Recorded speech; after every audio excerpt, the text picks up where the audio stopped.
okay, I'm here. I had to make my coffee. But I'm here now and I got my coffee. Welcome in, welcome in. I hope y'all are doing well. How's it going?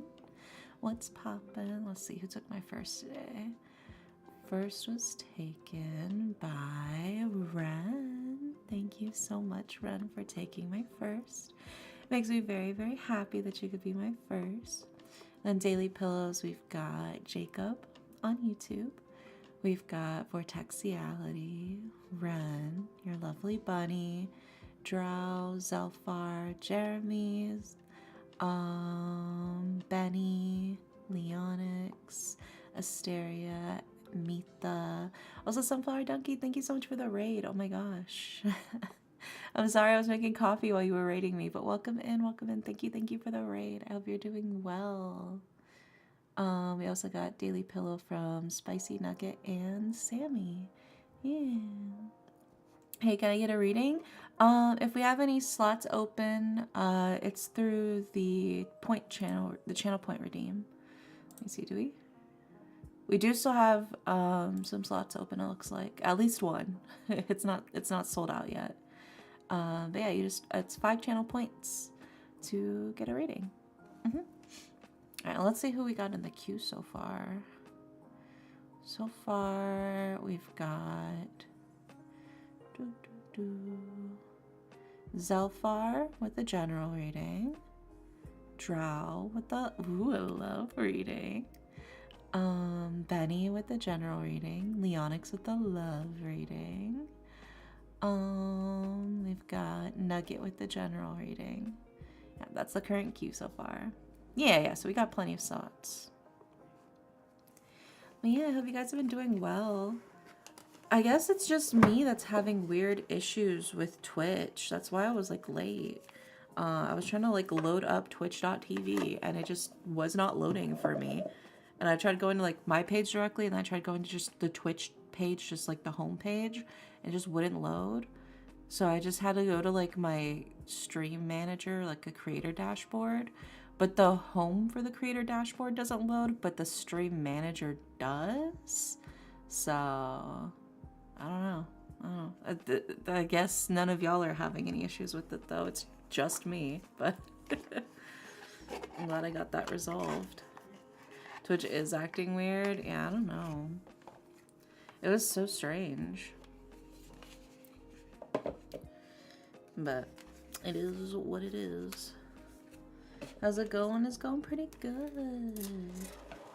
I'm getting my tarot cards and my oracle cards out.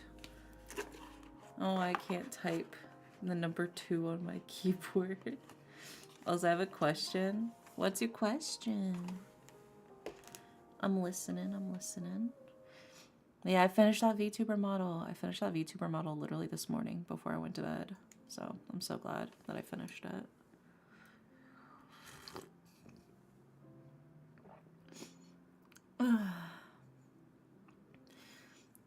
I contacted Mira and Zephyrus, but I still haven't been able to get a hold of the last sibling. Am I the first to debut? You are the first to... Okay, technically, there are 2 siblings ahead of you, but they're like old models. There's Oro, who doesn't really stream because she's busy. She's a corpo girly right now. But I did draw her model for her like 2 years ago. And then she like kind of rigged it herself roughly. And she streamed with it like once, but it's an old model. And then there's Barb, who also has kind of been low-key AFK. Barb was actually my very first commissioner, but I haven't seen Barb in so long. But technically, Barb is also an old model from like, I want to say like 3 years ago, actually. She's probably my oldest. So technically, there are 2 other mystery siblings, but you know how it is. But Veer is in the Discord server. If you scroll up in general chat, he's there. Mystery siblings. But as for like the new gen of the VTuber model family, it's you, Mira, and then Veer, and now Freeman. So many. Yeah, Benny is yeah. Benny is Veer. So the indie blanket, yeah, the indie blanket. Yeah. Yeah, I don't know why his Twitter isn't showing up. Me opening my mystery box to reveal a full-on child. Yeah. Congratulations, it's a VTuber. I should probably use the other account. Yeah. Yeah, Twitter puts like a shadow ban on your new accounts for until you like post, I think, X amount or something. And it's been active for like X amount of time. Otherwise, it just thinks it's a spam. So I think that's why nobody can find you right now.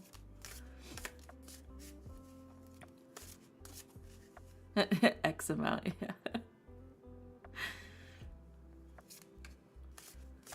Well, yeah, let's see. So we're starting with Zelfar, who wants a general reading. I want to get everyone on Blue Sky. I literally told Veer about it earlier.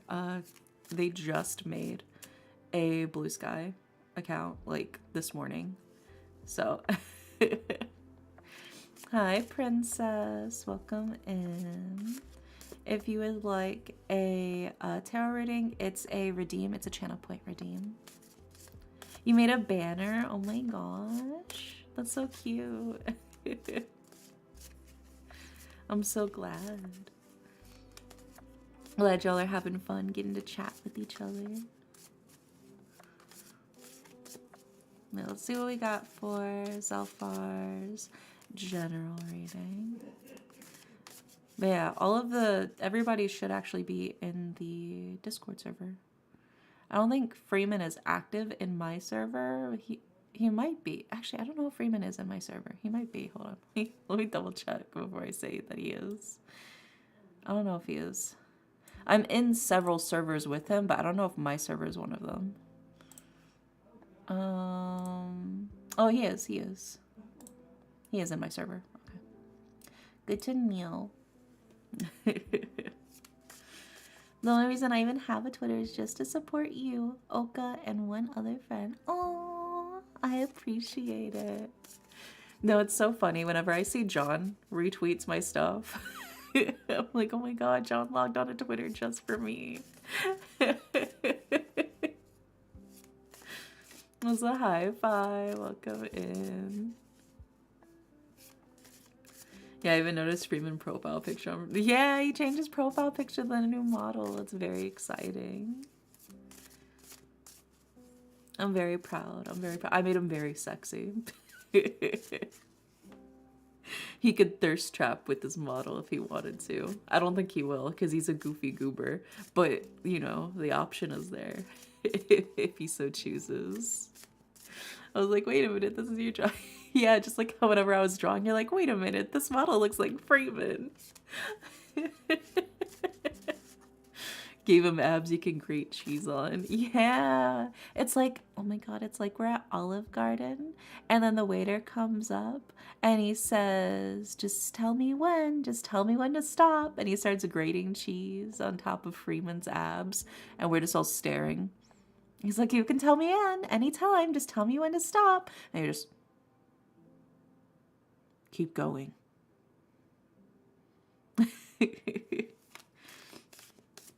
He made Freeman an even hotter. Oh, no, he is not a twink. He is not a twink. Freeman is not a twink. I don't know if you've ever seen a twink. Freeman was not drawn as a twink. If anything, I'm more of a twink than Freeman is, all right? Freeman is, I would argue, a hunk. But at the very, very, very, very minimum, Freeman is a twunk. That's at like the bare minimum, he has to be a twunk. He is absolutely not a twink. Not with those abs, bro.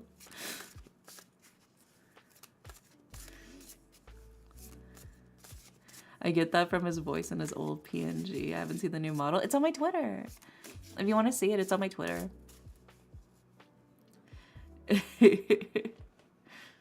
What is a twink? Yeah, twink is a so there's like different like quote unquote like categories of gay men, right?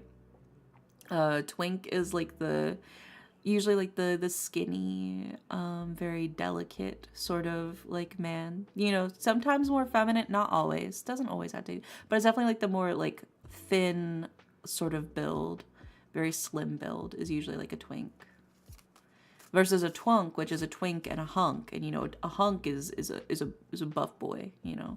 So it's like in between twink and hunk is twunk. Then you have hunk, and then there's also bear, which is fat and hairy, and then there's otter, which is skinny and hairy, right? Sometimes they can even be like muscular, a little bit more muscular too, but they're still thinner. You know, bear has to be big. I never heard people use these kind of words nowadays. That's just how they're categorized. That's just how it is.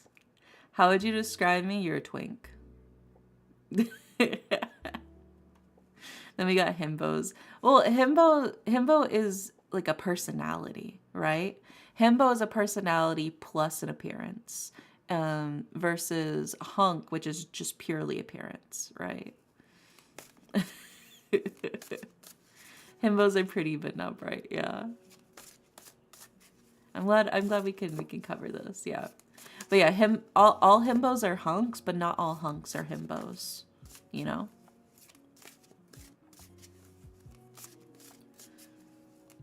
There's a difference between twinks and femboys. Femboys are always feminine, right? Twinks don't always have to be feminine, they just have that build, you know? That would be the key difference between twinks and femboys.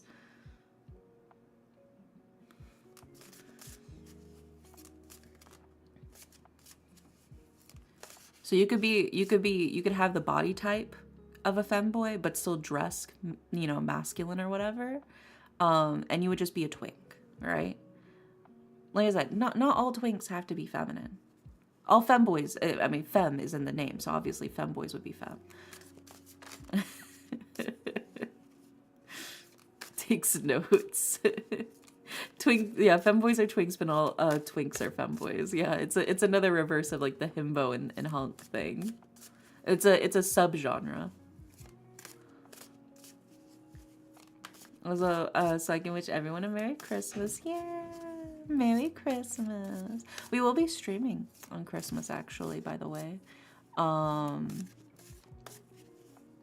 Yeah, we'll be streaming ASMR. It's been so long since my last ASMR stream, but we're gonna give it a shot, and hopefully my roommates can be quiet for long enough for it.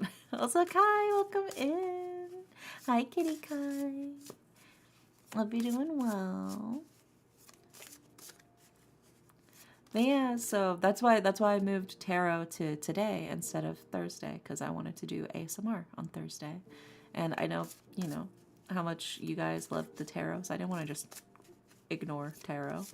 My roommate learned what blue collar / country strength is today. That's crazy.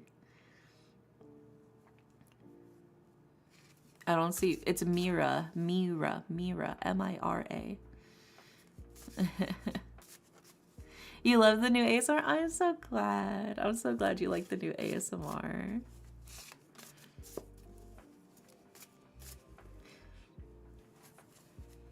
It makes me very happy. I worked so hard on it, so it makes it worth it that people have been enjoying it. I do think I could have done better on the background art. I feel like I definitely rushed the backgrounds, but they're good enough. It was either I spend an hour on each background, or I spend like 7 hours on each background, and I chose the former. I was not going to spend 7 hours on each background for one video. So I just kind of slapdash the backgrounds. But I did work hard on the character art because the character art was cute. I was like, oh my god, Kai! Thank you for the 5 months. Thank you, thank you. All right, let's see what we got for you, Zelfar, for your general reading.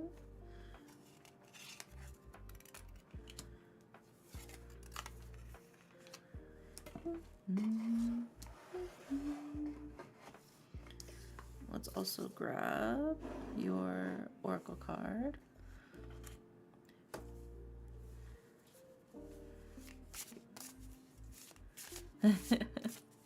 Yeah, I'm not huge, but I was raised blue collar. Rumi watched me one arm a piece of furniture up the stairs. I was like, that's as big as you. Make it make sense. Yeah, how do you one arm furniture? Built different, I suppose. Well, I'm sure like Nugget wasn't like pulling up a whole ass couch or like a dresser upstairs. It was probably like a bulky chair or something. Or like a table. It just, I don't think it was like a whole ass like couch. It was in fact a dresser. Well, I guess it depends on what type of dresser it was. But I'm thinking like something you can actually kind of like use your body with. Balances a whole table like a server tray. Yeah. Okay. Alrighty, we got all the cards for you, Zelfar. So let's put them up on the screen, starting with...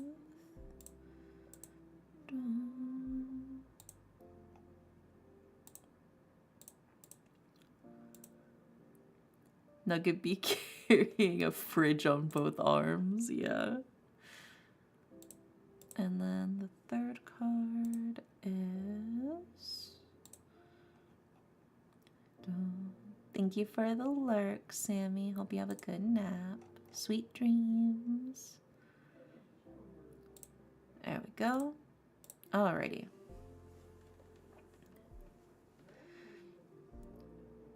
So we got all the cards for you, Zelfar, for your general reading. In order of left to right, we have the reverse 9 of Cups, the reverse Fool, and the Queen of Wands. And then for your oracle card, we have Butterfly. So starting with the reverse 9 of Cups, right? The reverse 9 of Cups is a card of something that initially seemed really good, is kind of not what it actually appears to be. There's definitely something that I think you're overlooking or you're purposely ignoring the truth of. And that feels sort of doubly tied in with the reverse Fool as well, is like the sense of like purposely ignorance, purposely ignoring the truth, trying to act foolishly or reckless or thoughtlessly, right? So those two are kind of tying in right now with each other. Also, why did it just randomly spawn a hype train? What? I'm so confused. But I think the key thing here is with that reverse 9 of Cups and the reverse Fool, it really is a matter of there's something beneath the surface, the truth of the matter that you're refusing to look at because maybe you just don't want to face the truth. But if you want to move forward and you want to have things come to fruition in the way that they need to be, you do have to look at things as they really are, right? You have to look at things without sugarcoating it, as, you know, sucky as it might be. But this is a whole meaning of like misplaced trust. What seemed like an oasis is actually a mirage. It's time to sort of reevaluate and, you know, just genuinely look forward and stare at the truth. And then we follow it up with the Queen of Wands. And the Queen of Wands is, I think in this sense, a little bit of like a reassurance for you. It's like you don't even need this in the first place, right? It's okay. You don't need to cling on to something by convincing yourself of it, right? the Queen of Wands is very charismatic, very warm, very much a leader, right? Because Queen. But it's also a card of creative opportunities. There will be way more down the line for you. So don't let this be what smothers your spark and smothers your passions. You will have plenty more opportunities in the future, right? And then that sort of leads us into your oracle card, which is Butterfly. And Butterfly is a card of transformation, joy, beauty, and transience. This is your time for you to literally fly off just to newer, greener pastures, to find new flowers to dabble with, right? You can't stay by the same singular flower the whole time because you've already used up all the pollen for it, you know? There's only so much you can really do for that. So maybe it's time to say adieu to this garden and fly to a new one. Also, oh my god, Benny. Thank you for the 10 gift subs, Benny.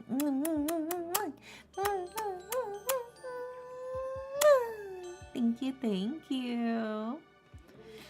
I can't believe I came in at the very end last week. That was so funny. But welcome in, Sequoia. I'm glad you're here on time.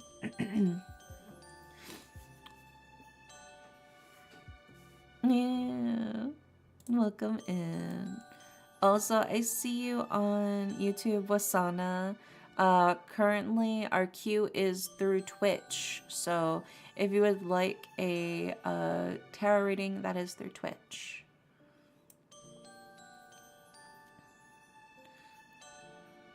Oh no, electrifying. I'm so sorry to hear you've been going through some trouble. But yeah, we can definitely do a reading for you, electrifying. I see you're in the queue already. But yeah, I think the key thing here is maybe it's time to pivot gears and to shift direction, you know? No, you're fine, you're fine. Don't worry. But I think that is like the key thing here is it's time to pivot and shift direction. I think the direction and where you've been right now is not helping you at the moment. And so, especially creatively, the best thing I think you can do is to move to go somewhere else, you know? But yeah, I hope that helps so far. Fingers crossed. But yeah, Wasana, all of the tarot readings are through my Twitch channel.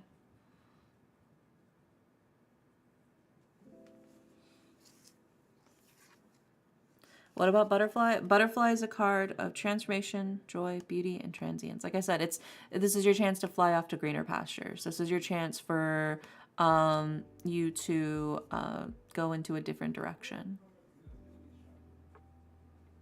You know?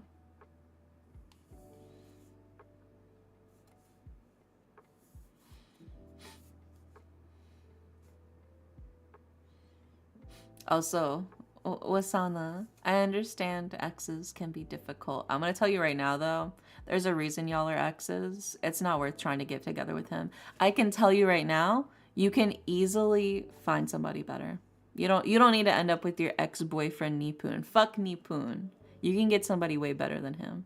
All right? You don't need him. Find love with somebody richer and hotter. I believe in you, Wasana. I hope that helps.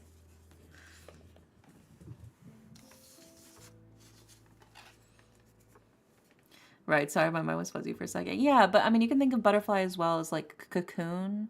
You know, like the butterfly starts as a caterpillar and then through the cocoon turns into goo before it eventually turns, well, I guess that's a chrysalis because it's a butterfly. The cocoon is for moths, but the chrysalis and then turns into the butterfly. Yeah. I corrected myself. And then turns into a butterfly and flies off, you know? So it could be that you're in your goo stage right now. Very possible. Very possibly you could be in your goo stage. You see, the butterfly status is cool, but I'm here for the goo phase, personally.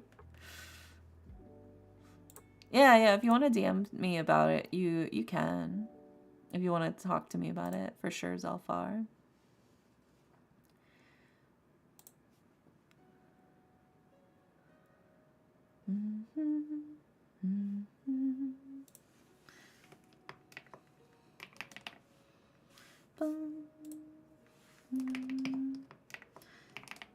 Let's see.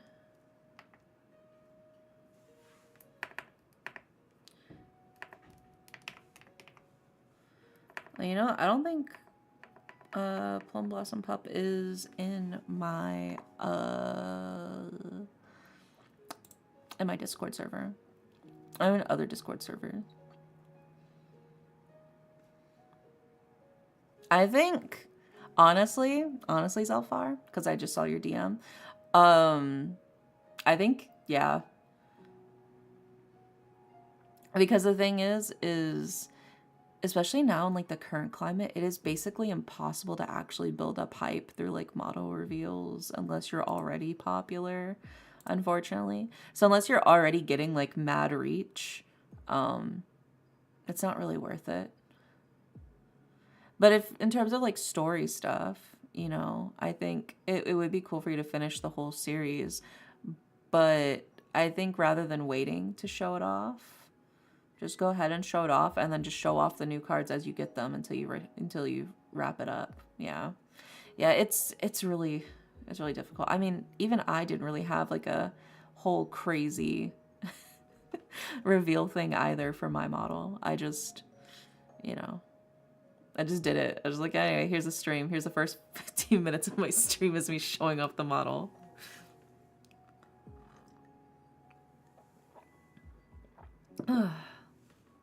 Maybe I'll do it on Christmas. Maybe. Yeah. Yeah, I mean, just like set a nice date for it. Give a little bit of time so people know when to come, basically. But I say go for it. New year, new you. I did a few reveals, but they didn't get much traction. Yeah, it's just really hard to do model reveals nowadays. Like I said, unless you're already popular, it's just not something that works out as well unless you're already established. It's better for people who are already established to do model reveals because they already have like the community hype around them, which can then translate to other people. So yeah, sometimes it's better just, yeah, like Mita said, to just go live with that. Because whenever I first started streaming with my very first model, no model reveal, no like debut. I just literally just started streaming with the model. So yeah, my old model, I didn't do anything. I literally just, one day I just suddenly started using it after I finished it. Literally as soon as I finished the model, I just started streaming with it. So this one, I did build up a little bit of hype with it, but that's because I already had you guys, you know? But yeah, it'll be exciting, and it just means you get to use it even more. Model didn't even have legs. It didn't know. Well, I wasn't going to draw legs that I knew weren't ever going to be seen, you know? I mean, you guys barely see my legs on this model. Let me, so, since I actually drew the legs on this model, let me just, you can see my lower half on this one. Yeah, now I have legs on this model, but yeah, I got a little steppy. It's so cute, but it is just very funny. That it really was just the very first model I just went live. I literally ever deemed to turn my model upside down and show off her beans and legs. Oh my gosh, the beans. Why are y'all so hyped over my feet, bro? I'm wearing my chanclas. Look, I'm wearing my chanclas. My chanclas.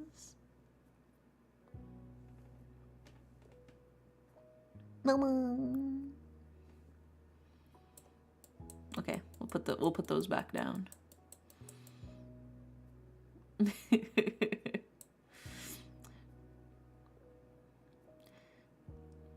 I'm a Sri Lankan girl. Lasana. Out of curiosity, Wasana, roughly how old are you? Because I'm gonna say if you're anything less than like 50, honestly, if you're younger than 50, you will absolutely very, very, very easily find somebody new, right? Don't settle for one guy. Don't settle for one guy. If you're young, you just gotta go for it. Go for somebody new. You don't need to stick to your ex-boyfriend. Like I said, fuck Nipun. I hope I'm saying his name right. All right, Wasana, you'll find some new love. You'll find some new love. You're young. You're young. You're beautiful. You're in the prime of your youth. I'm 5,000 years old. Honestly, you can easily still. I'm just saying like roughly 50, because once you start getting like roughly in that area, a lot of people kind of either already settled down or found that they don't really aren't that interested in finding romantic love. You know, there's definitely still some, and there's still like older communities specifically for finding love within the older communities, but like that's like where people are less like actively searching for love. You know, is roughly around there. Because I know 40-year-olds who are still like dating and stuff like that and finding new love and stuff like that. I just threw out 50, 10,000 years old. There's no way y'all are 10,000, bro. That's crazy.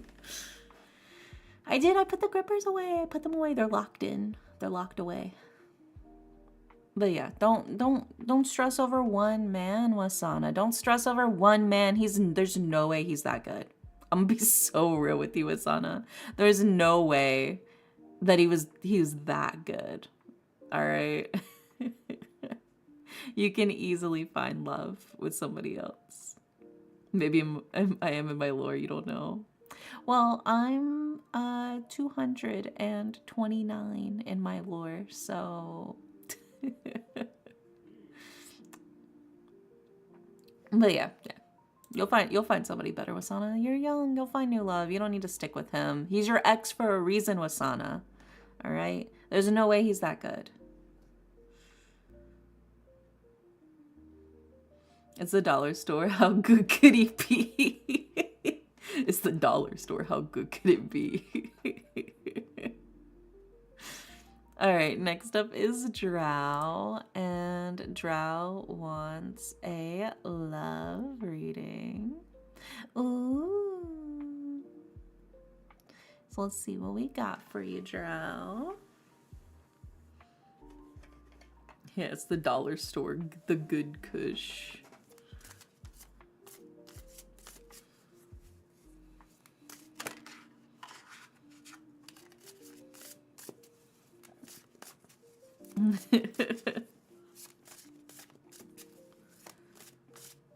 Because I get it, Wasana. I've definitely had exes where I'm like, no, but we had something so beautiful. Like, I can't be over, can it? Yeah. And honestly, now that I've moved on past them, give it like 6 months. Give it like 6 months, Wasana, maybe a year. You'll find somebody way hotter, way better, way funnier, way more loving, way more attentive. Like, don't even stress about it. And you will completely forget about the other guy, and you'll be like, why did I even want to get back with them?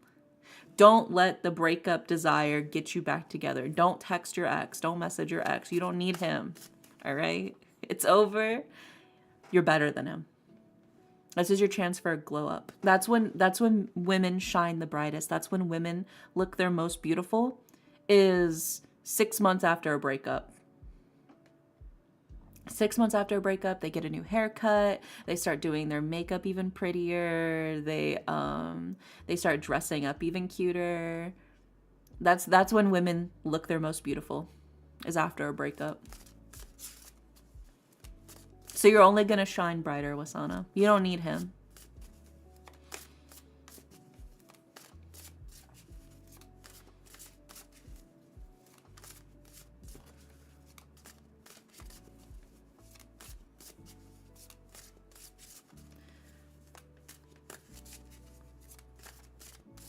All right, let's see what we got for you, Drow. For your love reading.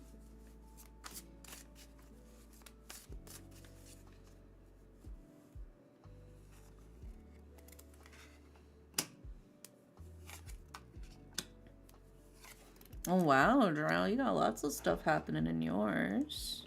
Wow. He is your life. No, a man should not be your life. You should be your life. Your life should center around yourself, and then the people you let into your life. But he should not be the center of your life. It's not good for you. There's no way he's worth that, worth being the center of your life. You shouldn't let anybody else except for yourself be the center of your life. I don't know if that should excite or scare me. It's fine. It's fine, Drow. Let me just grab your Oracle card, Drow.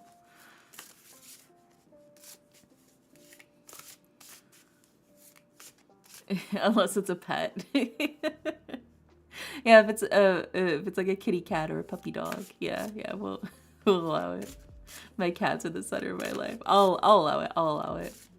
Kibby can be center of your life, but not a man, or a woman. I don't think anybody should make their partner be the center of their life.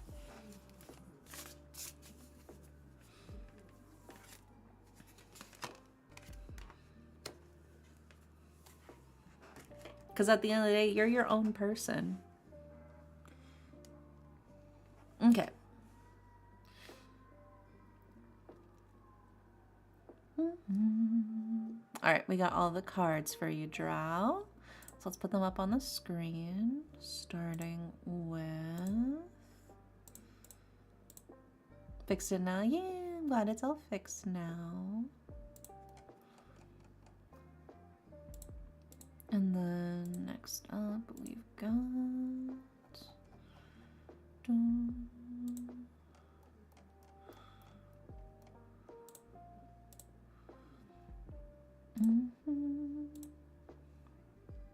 All right, Wasana. I will pull one card for you, Wasana, and we will see if he really truly loves you, Wasana.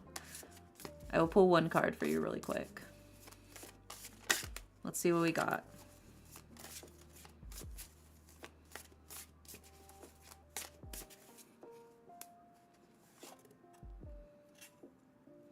We've got the reverse 2 of coins, which is a card of instability and mood swings. This is a card that reads, he loves you not. He loves you not. He loves you when you do things, but then maybe he doesn't. You know, it's somebody who's fickle. So I would say that doesn't really sound like love to me, personally. But that's the card we got for you. I hope that helps, Wasana. So maybe he showers you with some love, but then he turns around and suddenly starts becoming cold the next, you know? He likes your attention, but I don't know if he wants to do anything serious.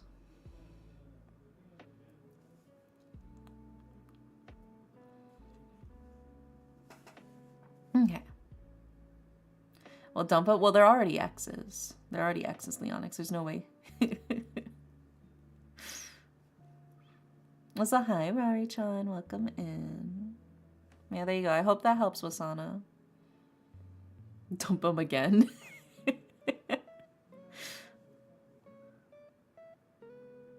Alright, and then the final card is... Yeah, he's what we call breadcrumbing you, Wasana, which means he's giving you just breadcrumbs of affection and love to keep you coming back. But he's not giving you the whole loaf, and you need to find a man that will give you the whole loaf. The whole baguette, if you will.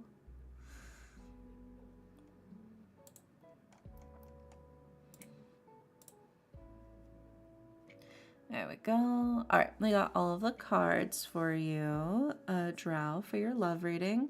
In order of left to right, we've got the Sun.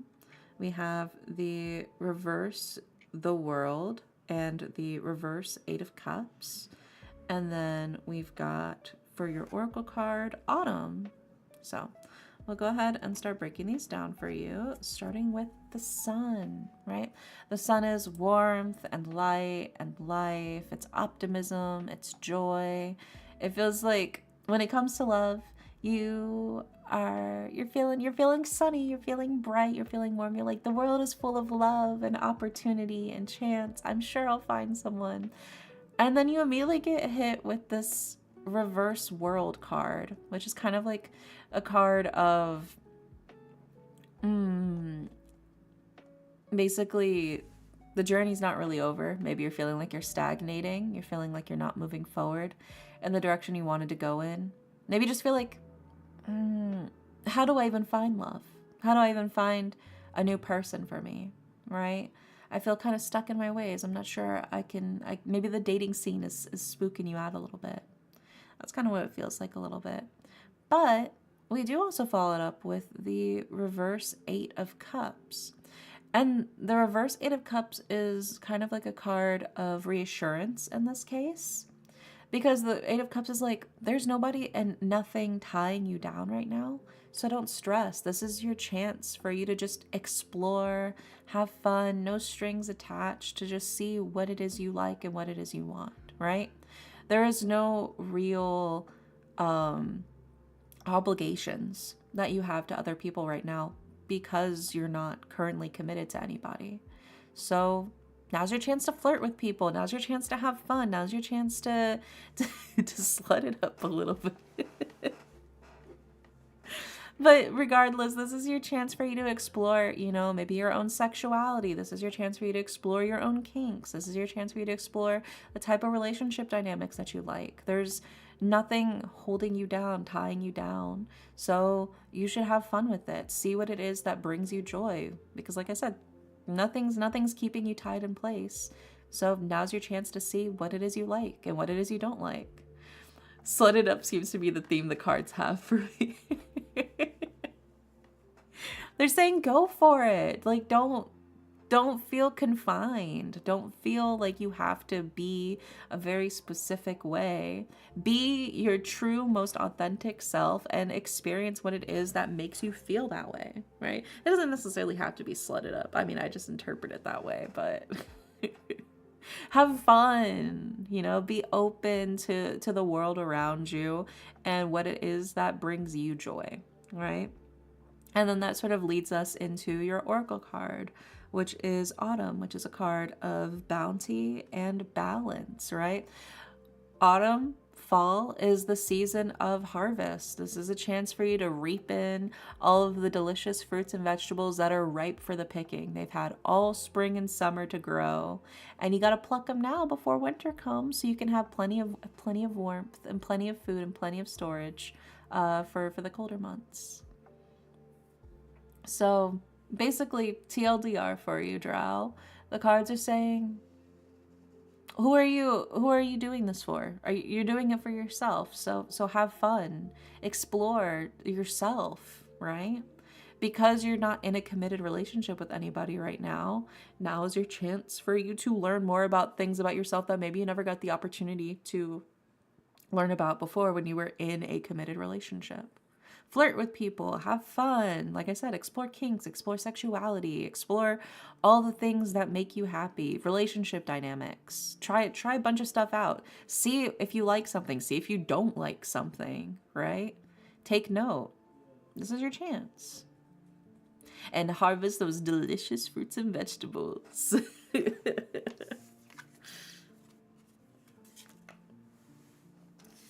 Just remember, be safe. Be safe. Always use protection. I don't know how to flirt.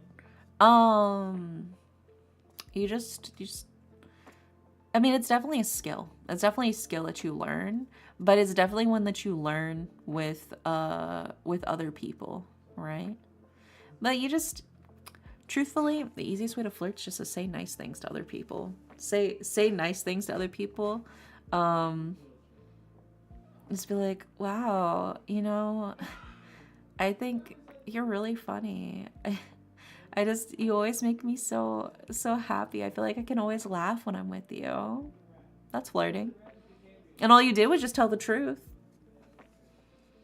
But I bet if you said that to somebody, they'd start blushing, It's all puns. Yeah. I mean, most flirting is a lot more casual than what you see in like the movies and stuff like that. Like most people aren't going, "Hey, sweet cheeks, I'm headed to the sock hop after school. You coming?" Me and the gang are gonna split a milkshake. And I was thinking, you could be my second straw. Like that's not something that really happens anymore. I mean, you could bring it back. I'm approaching you with romantic intent. But yeah, like I said, the easiest way to get into flirting, if you want to flirt with other people, is to literally just say honest, nice things to the other person, you know?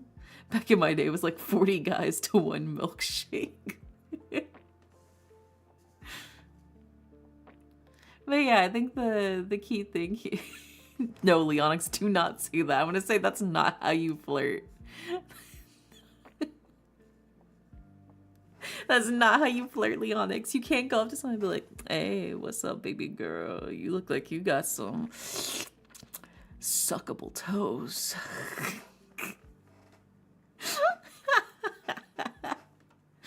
How do I ban Leonix, bro?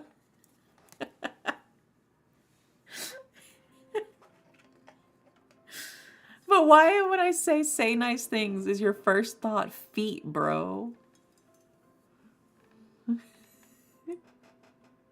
I mean, it's someone's kink. Yeah, but you need to know that they're really into feet before you say some shit like that, bro. Are you gonna scare the hoes away? How about nice, normal things to compliment a person on, right? Normal things could be their smile or their eyes or you know, their sense of humor, or if you know, if they have like a really nice sense of fashion, their sense of fashion or their sense of makeup, right? They just got a new haircut. You tell them that you like how the haircut looks on them. Normal things, yes, normal things. Compliment them on things that you could compliment them on in any situation, right? Yeah, their eyes. Their beautiful eyes. Are you saying feet aren't normal? Not a normal thing to compliment, no. Feet has never been a normal thing to compliment. I think you've been on the internet too long, Leonix. Loving feet is very grounded in reality.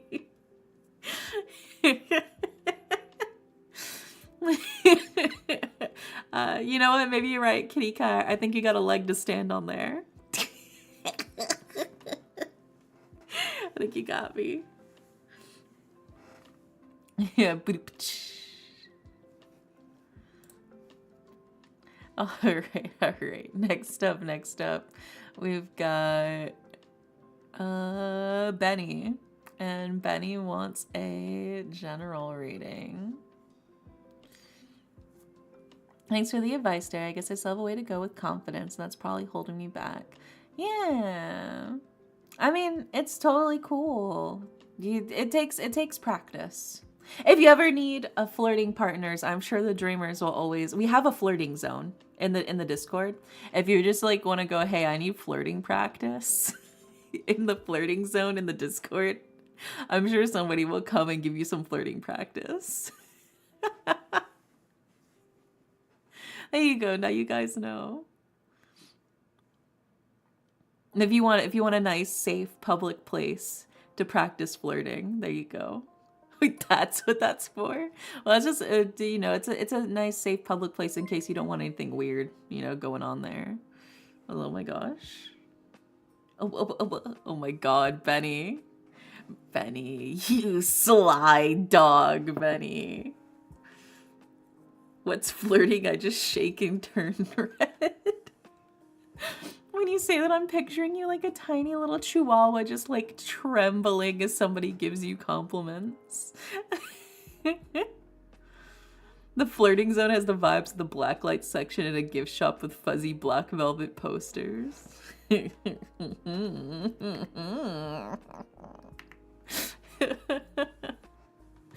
know how that is. All right, Bunny. I see your $6.90. All right, we'll read it. We'll read your reading in a sexy voice. You still wanted it to be a general reading? There's a flirting zone? Yeah. Yeah. It's in the 18+ section of the Discord server. If you go to the server and then you scroll all the way to the bottom, we have the flirt zone. It's in the horny zone.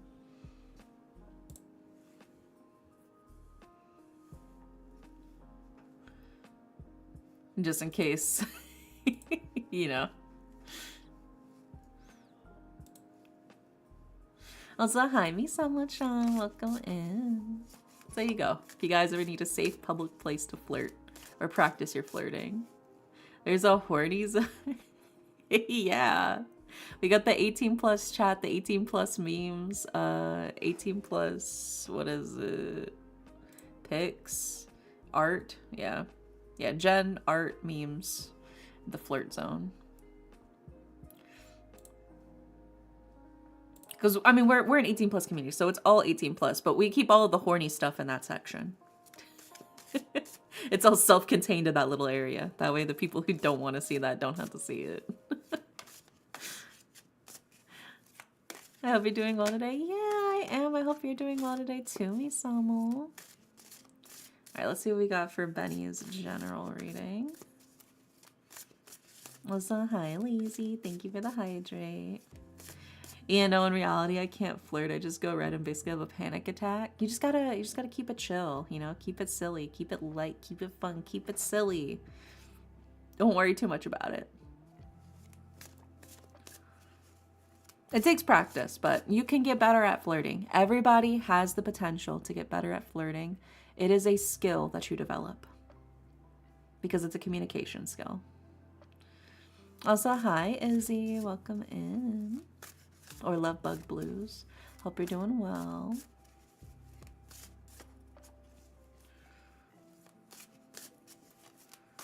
Yeah, anybody can get better with flirting. It just takes practice. Also, hi, Brandy. Welcome in as well.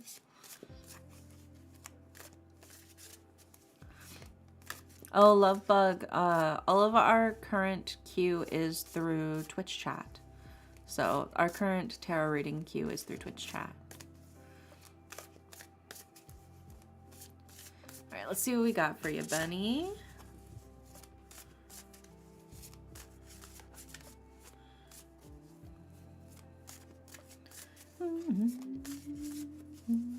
Yeah, kink community is very friendly, very sweet, very nice people. A lot of the chillest people I've met have been very heavily involved in the kink community. So they may seem scary at first because you're thinking like leather and like, you know, and whips and chains, but then like, you know, once the session's over, they're like, anyway, so you guys want to like grab a drink or something? Oh, it's been so nice to talk with you guys. Oh, it's just been such a blast. They're just chill people, right? The kink community is very chill people. Yeah, very consensuality based.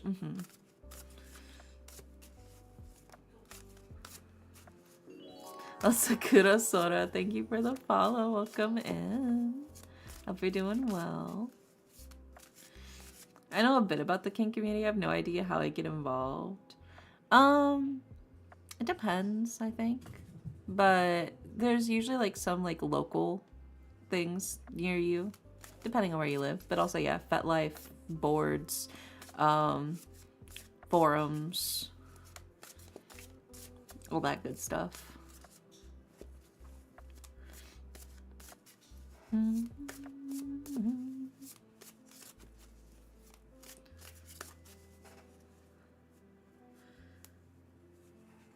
Now, let's see what we got for you, Benny.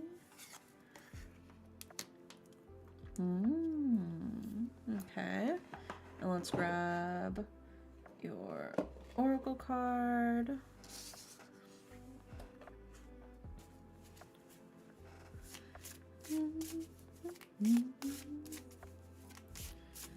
Oh my gosh, I hope you're having a beautiful, wonderful night. Love your content. Keep up the amazing work. Yeah, much love. Remember, you are an amazing person. Oh, thank you, Kurosora. Very sweet of you. I appreciate it.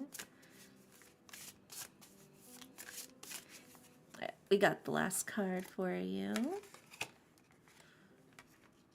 Ooh, okay. And Benny did pay me $6.90, so I have to read this next reading in a sexy voice. So let me just go ahead and put these up on the screen, and then I will be putting on my fake sexy voice for you guys. I have not been in the Discord in so long. I didn't even know there was a flirt. The flirt zone's been there for so long, though. That's what's even funnier. Also, thank you, Benny, for the gift sub to Kurosora. Thank you, thank you. All right, first card is... Dun, dun, dun. There we go. And then... Also, oh, thank you for the gift sub to Lazy as well, Benny. And then we've got the next card, which is...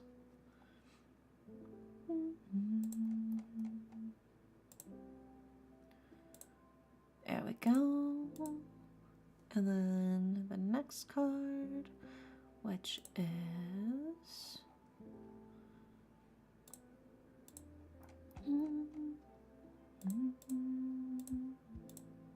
There we go. All right, Benny, we've got all of the cards for you in order of left to right for your general reading. So, let me just sip some of my coffee first before I start putting on the fake sexy voice.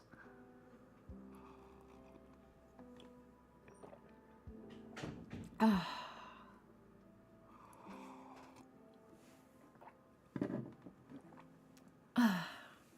right. Yeah, it's a fake because I had to purposely pretend to be sexy. That's that's the exact equivalent of what fake means. Hi, Conversito. Welcome in. I'm sorry for what you're about to hear. I beg for your forgiveness.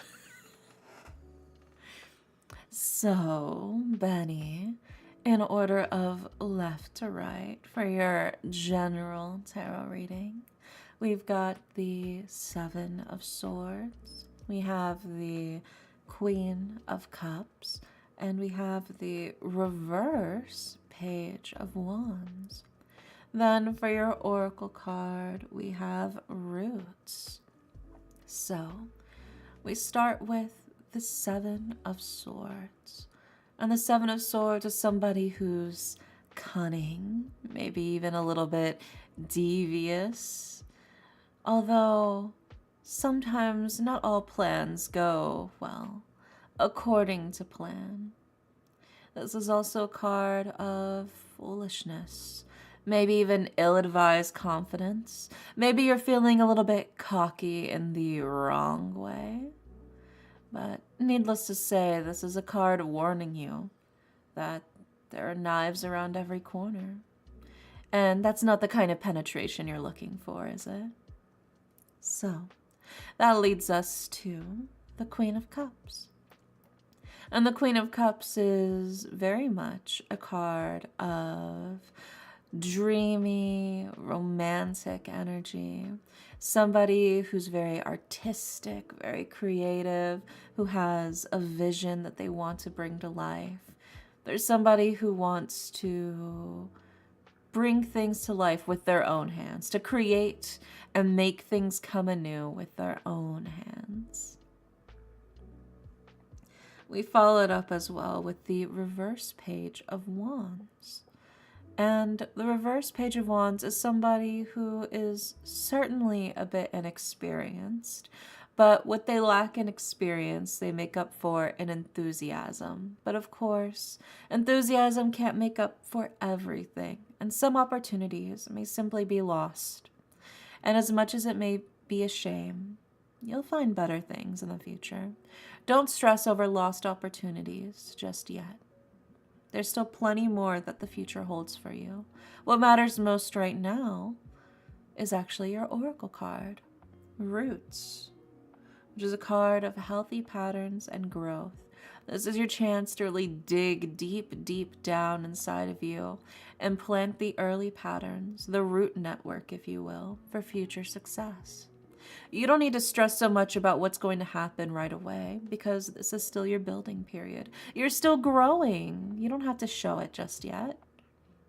So take your time. There you go. All the help. Fingers crossed.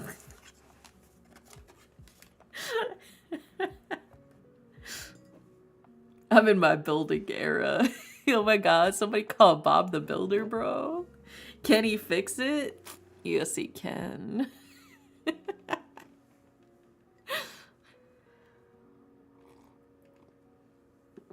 There you go, bunny. I hope that helps. And thank you for the special redeem. I'm glad you enjoyed it. Well, I hope you enjoyed it. I'm assuming you enjoyed it. I don't know. Otherwise, I don't know why you would keep sending me money.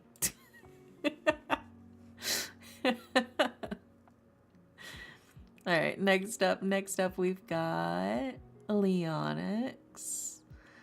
I hate it every time. Then why do you buy it? Yeah, next up we got Leonix, and Leonix wants a love reading.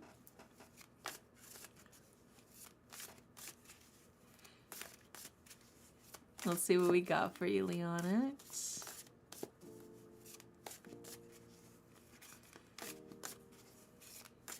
You're the one paying me. You're the one going to the dick smashing coaster, and you're like, man, I guess I better get in line again for the dick smashing coaster. And then you get upset that your dick is getting smashed. But like, brother, you're the one going into the line for the dick smashing coaster. I don't know what you want from me. I don't know what you want from me, man.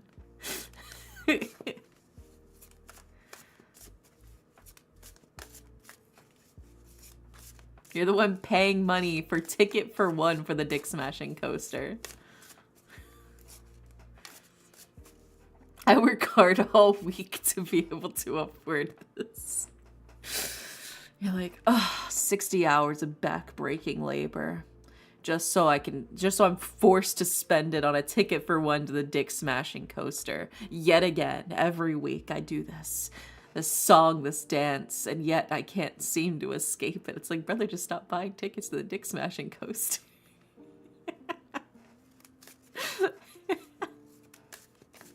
It's not that hard.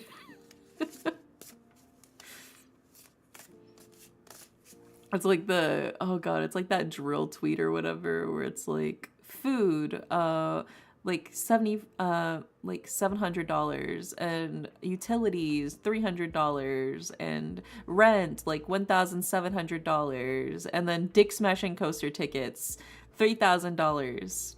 Somebody who's good with the economics, please help me budget. My family is starving. Spend less money on the dick smashing coaster tickets. No.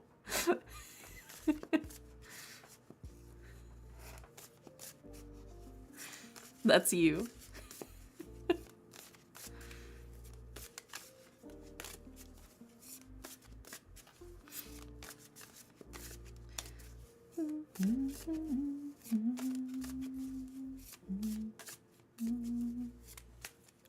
All right, let's see what we got here.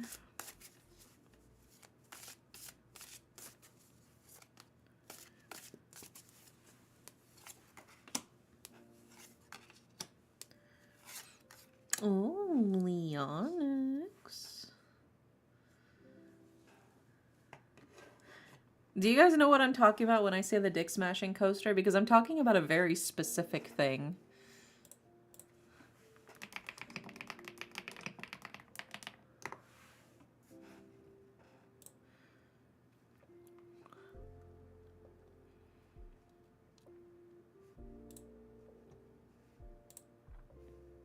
Here, I'll just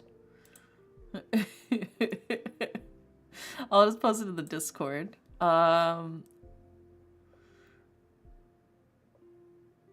Yeah. I'll post it in 18 memes. There we go. It's not explicit. It's not explicit. It's literally an MS Paint drawing. But there you go.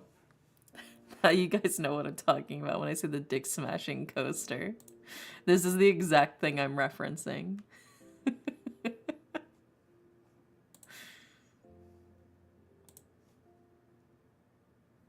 The line for the dick smashing coaster ASMR when. That's gonna be really difficult to do because roller coasters are not quiet, bro. Oh, we gotta grab the Oracle card as well for Leonix. There you go. Yeah, I posted it in the Discord, the meme.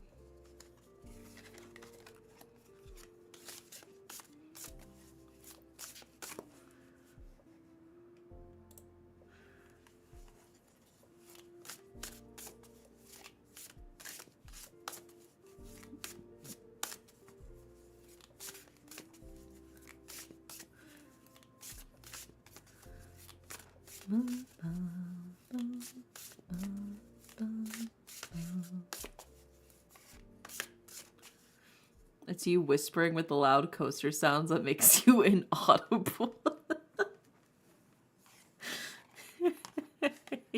Yeah, I'm sure. I'm sure that's what the people want. It's just a roller coaster ASMR at that point.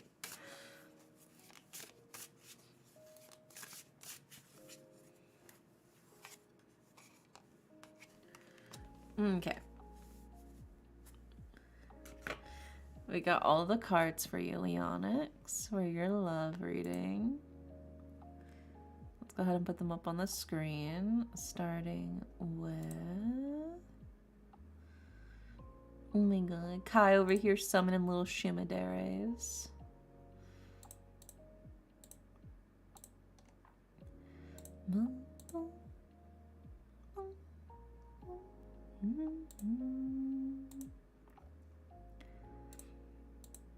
There we go.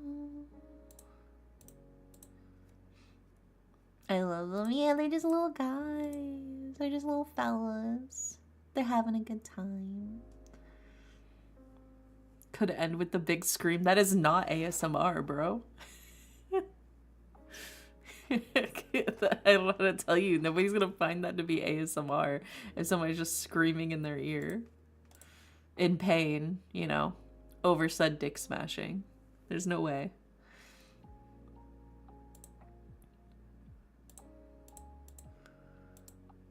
It's cursed. It's not ASMR, it's just cursed. It'd be like the joke style boyfriend falls down the stairs and into traffic and gets run over multiple times ASMR. See, but I don't like those. I want my ASMR to actually be ASMR. I want it to be something you could feasibly fall asleep to. I just think of those as roleplay videos. I don't think of those as ASMR videos. I'm very strict about this definition. It's fine that they can be roleplay videos, but I don't think they should call them ASMR videos. That's my hot take on it.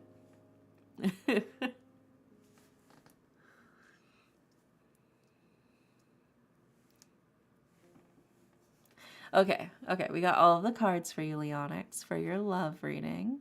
So, in order of left to right, we've got the Six of Coins, we have the reverse Eight of Swords, and we have the reverse Empress card.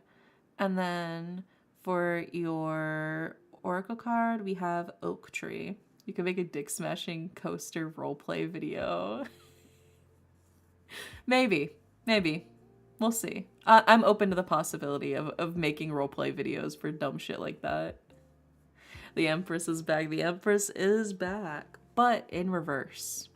So let's go ahead and start breaking this down for you, starting with the Six of Coins, right?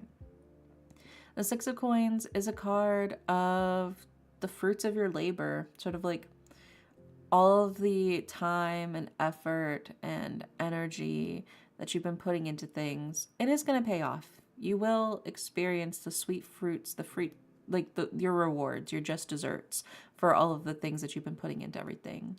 This is also a card of abundance, charity, generosity, especially like the card of like the good that you put out into the world is the good that you'll get back out of it.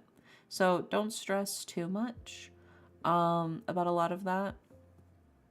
And then following it up as well with that reverse Eight of Swords. The reverse Eight of Swords is quite literally cutting yourself out of a bad situation. It's a card of solitude has a healing effect for you. This is the chance for new possibilities. Where you once felt frozen in place, feeling like you were unable to move forward, it feels like you're finally starting to cut yourself free and begin your new journey, right?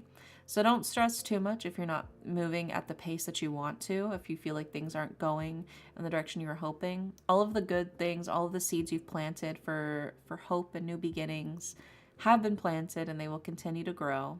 So just keep moving forward, right? And that sort of brings us to your last card, which is the reverse Empress card, which is a card of sort of like an emotional or creative block. There's the chance for the feeling of like loss or detachment. I think it's definitely saying like you have definitely had to detach yourself from certain situations, certain people, and that's certainly been rough. But ultimately, this is your chance to move forward. All of the good things you put into this world are not going to be outdone by the fact that you've had to deal with this, right? So I'm about to sneeze. Hold on, let me mute.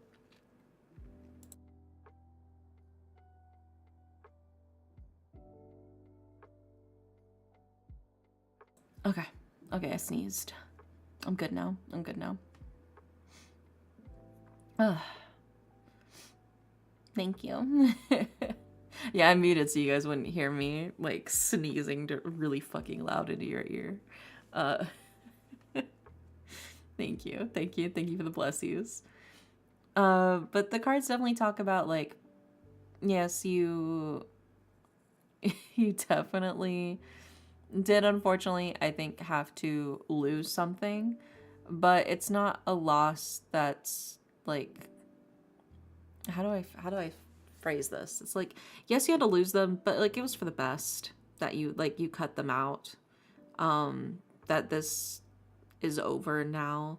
But it does feel like there's still definitely some emotional damage left that you're probably healing through at the moment.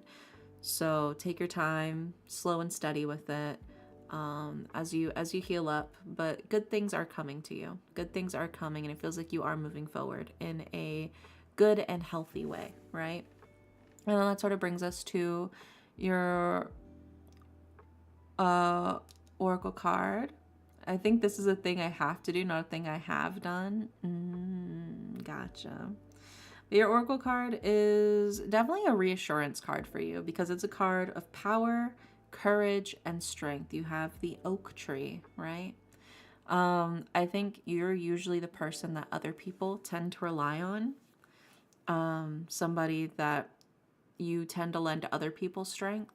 But now is the time where I think you need to rely on your own strength or the strength of other people as well, right? You don't have to endure everything alone. And just because you're somebody else's rock doesn't mean that you have to, always be there for them. It's that friend I told you about before. I think you just got to bite the bullet and cut it off and I'll come out better for it. Yeah, I would say it's weighing on you in more ways than one. And it's definitely showing here. And it feels like the cards are definitely sort of encouraging you, like, now's probably the chance to just go ahead and do it, right? New year, new you. Just like a band-aid, you gotta rip it off.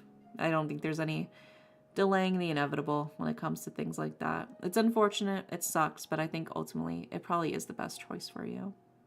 And if you ever need to talk about it, Leonix, I got you. But, yeah. I think the cards are definitely trying to reassure you that the steps that you need to take are the right ones and that it'll be ultimately better for you, The things you've done, the steps you've taken, they're not for naught, Yeah, new year, new you. But this is the chance for maybe some early spring cleaning in terms of friendships, if you will. You just gotta do it. You just gotta go for it. Like I said, like a band-aid, you just gotta rip it off. It's gonna hurt, but it'll get better. And leaving it on is making it much worse. There you go. I hope that helps, Leonix. Fingers crossed. Next up, we've got...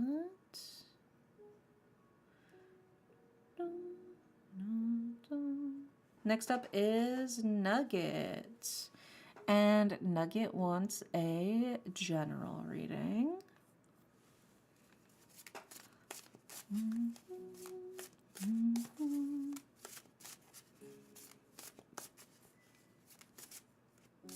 Nugget is still here, right?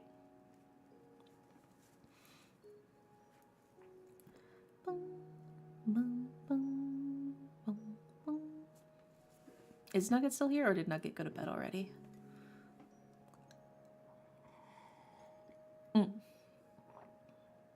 There you are. There you are. I might vent about it later. Yeah, for sure. My DMs are always open for you, Leonix. You're my friend.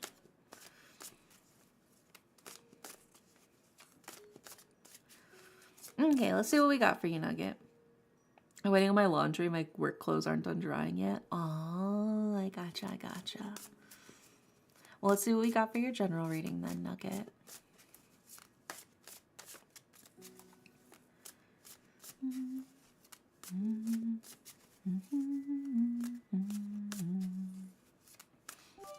Also add the 3-card special. I got you. 3 Yu-Gi-Oh cards to the reading, baby.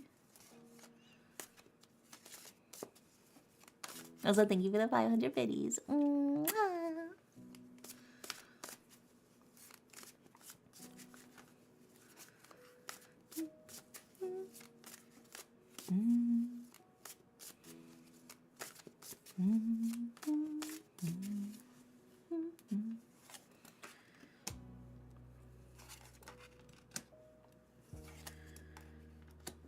Okay, and now let's grab your oracle card.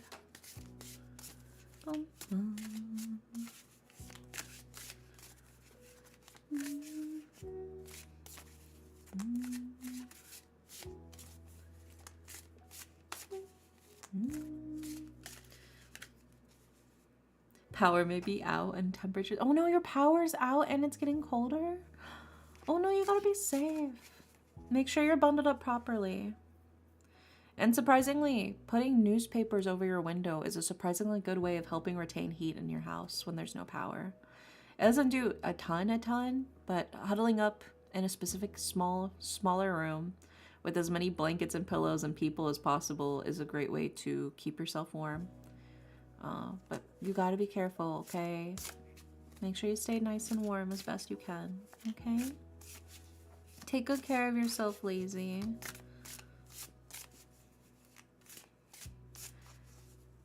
It's okay, I got a sleeping bag that's rated for negative 25 degrees Celsius. Okay, good.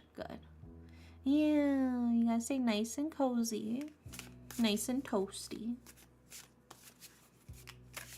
Yeah, cold weather is no joke when it comes to keeping yourself safe.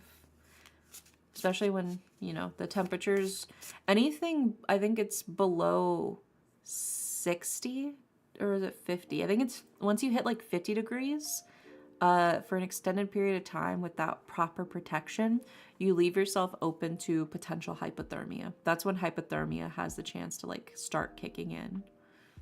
It as low as 50 degrees, which I have to convert that to Celsius for non-Americans.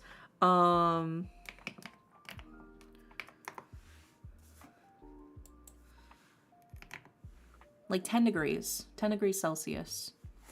So even when it's not even 0, there's still the chance that you can catch hypothermia if you're not careful, right? Extended periods of time in low temperature weather. So you gotta take good care of yourself. Yeah, I converted it. That is sweater weather. Yeah, that's what I'm saying. I mean, even just like wearing sweaters can help a lot with that. Sweaters and jackets can help negate that possibility. If you're out there exposed to the elements for a long period of time, even that kind of weather poses potential risk for hypothermia if you're not taking proper care of yourself. So, like I said, just do whatever you can to make sure you stay nice and warm and toasty, because hypothermia is no joke, okay? I want you to take good care of yourself.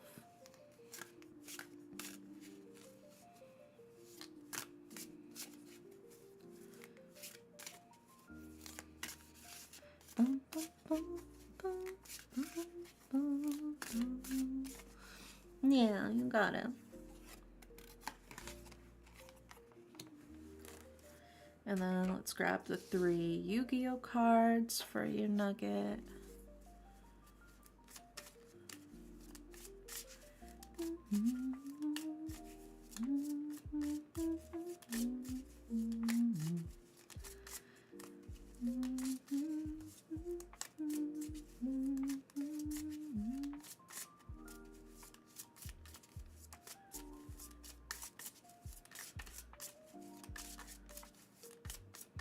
Let's see what we got for you. Oh.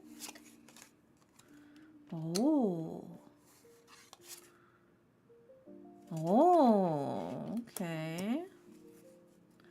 Let's go ahead and put these up on the screen for you so you can see what I'm seeing. Starting with Should I be concerned? You'll see. I'm not gonna spoil the reading for you, silly. I gotta keep my viewer retentions high.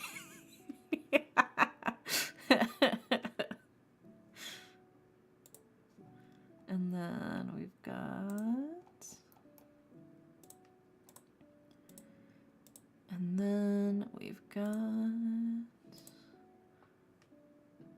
Oops, it's this one actually. There we go. All right, we've got all of the cards for you. So, fun fact, all 3 of your tarot cards are major arcana, which major arcana, as we all know, are cards that basically mean, hey, pay attention to me. I'm important. I'm a very important card. You should listen to what I have to say. And all 3 of them are. Normally, it's usually like 1, maybe 2. Very rare for all 3 to be major arcana. So this is a, hey, listen up reading, if you will. So in order of left to right, we've got the Fool. We have the reverse Hanged Man. We have the High Priestess. Then for your Oracle card, we have Fruit. And then for your Yu-Gi-Oh cards, we have Dark Zebra, Light of Intervention, and Heart of the Underdog. Yeah. Hey, listen. Hey, listen. There you go. So yeah, like I said, very interesting reading right off the bat. Well, let's actually start breaking this down for you. Starting with the Fool. Right? The Fool is somebody who's at the start of their journey. Not much experience, but they're excited to see what the world brings for them. It's the start of an adventure, the happy lack of responsibilities. This is your freedom for you to go anywhere you choose, so it's just a matter of where the wind takes you, right? It's exciting to see where you'll go from here. Interestingly, though, we followed up with the reverse Hanged Man. And the reverse Hanged Man is kind of like a card of disillusionment, sort of like retreating within yourself, not wanting to look at who you really are, in a sense. Well, the Hanged Man is like a card of like thinking about yourself, and like sort of breaking down internal thoughts and who you are. It's a card of suspension and reflection. In its reverse, it's like purposely not wanting to see the truth of everything, sort of being deceived by the mere reflection, if you will. You can see the flower here is the daffodil, also known as the narcissus flower. So to me, this reads as like somebody who is refusing to look below the surface of the water, to look below what's actually happening, right? So it feels like there's certainly a situation here within yourself that maybe you're not fully wanting to dive into. There's some things that you're maybe purposely trying not to unpack, and that's kind of what the reverse Hermit card is. Sorry, not Hermit. The reverse Hanged Man card is sort of talking about here. And then interestingly, we followed up with the High Priestess, which is a card of intuition. It's a card of inner wisdom. It's hidden secrets and magic. This is a card of listening to your inner voice. So as much as it feels like you're kind of like purposely trying to look away, you're like, if I just pretend it's not there, then it's not there. The High Priestess is like, listen, you know what the truth is. You know what you got to do. And maybe you've been trying to convince yourself that maybe, no, I don't actually need to do that. Maybe I can just kind of get around that. I mean, who says that I really need to unpack all of this right now? Like, I'm fine. Everything's fine. Everything's totally okay. The High Priestess is like you mentally finally putting the hand on your own shoulder and going, buddy, we got to accept things for what they are. This is not going to work out long term unless we face the truth, face the facts, right? And it's sort of only when you finally listen to that inner voice of yours, it's like, we got to do it. Time to come out the closet. Metaphorically, yes. Not everybody has their own version of the closet. Not necessarily, saying you got to out yourself as gay, but like there's certainly something that I think you've kind of shoved deep into the dark recesses of your mind. Maybe it's trauma, maybe it's some other form of baggage. Whatever the case is, I think it's certainly something that you do need to unpack but you've been kind of convincing yourself, oh, it's not that deep. It's not that big of a deal. I don't really need to. But it's kind of, you kind of got to work on it. You do actually kind of have to work on it. I followed up with your Oracle card, which is Fruit, right? Fruit is a card of achievement and success. This is your chance to really come and like put in the effort for you to reap the fruits of your efforts. This is your chance for you to achieve what you've been wanting to achieve. This is a chance for you to feel like you're fully blossoming into the person you want to be, right? But let's talk about your Yu-Gi-Oh cards, right? We start with Dark Zebra. This is the only card in your control during the standby phase. It is automatically placed in defense position. You cannot change the position of this card during the same turn. You are in defense position. You're in defense mode. You're like, no, I'm fine. I don't need to do this, right? You're like hyper defensive right now. But I don't think that's what you need to be. I think you need to put some more cards on the table, and you have cards in your hand, right? You have cards in your hand, but you haven't played them yet. And that's why you're in defensive mode right now. And I think you need to finally play those cards you've been putting off on putting on the table, you know? And that brings us to Light of Intervention. While this card is on the field, monster cards cannot be set or flipped face down. If a monster card would be set, it must be normal summoned in a face-up defense position. You got to come to terms with things. You have to face the light, right? The light of intervention. Now is your chance to take the actions you need, right? I think you just got to bite the bullet. You got to just fucking do it, man. As scary as it is, I think you have to deal with this. You can't keep shoving this problem underneath the carpet and pretending that you don't see it, right? I think if you want to fully feel like you are living a fulfilled, healthy, and wonderfully competent life, you have to deal with this issue. You can't just ignore it and pretend it doesn't exist, right? It's going to be difficult. It's going to be hard. I get why you're feeling defensive. I get why you feel like you want to put it off. But the cards are saying you can't keep putting it off. It is not going to help you in long term if you keep putting it off. And then that's what it brings us to your last card, Heart of the Underdog. During your draw phase, when you draw a normal monster, you can reveal it, draw one more card, right? It's only when your back is against the wall and you reveal what's really going on that you can get the help that you need. It's only when you're open and honest about what it is you actually have to address and what it is that you're actually doing and the cards that you hold in your hand that you can actually do something with them. You know? I think this really is just a matter of you gotta take care of this. You gotta take care of this thing. I think if you want to fully unpack and unload all of this baggage, all of this internal sort of like mumbo jumbo, I think you just gotta fucking do it, man. You know what you gotta do. Whether it's, therapy or, dealing with whatever this issue is, if you want to move forward, you have to deal with it. You can't move forward until you deal with this. But you don't have to deal with it alone, right? That's also a thing here. Even with like the Light of Intervention and the Heart of the Underdog, nobody's saying you have to deal with it alone. I mean, you got your wonderful partner with you, right? You got this. But even if you don't have, if you got other stuff going on, you've got other friends, other family, other community members around you who care about you and are there for you. You don't have to deal with any of this alone. That's what community is for. So just go full send and let the rest play out. I think you gotta. I think you just gotta do it. You're not gonna be able to move forward until you take care of this. It's gonna be weighing on you. But you don't have to deal with it all by yourself,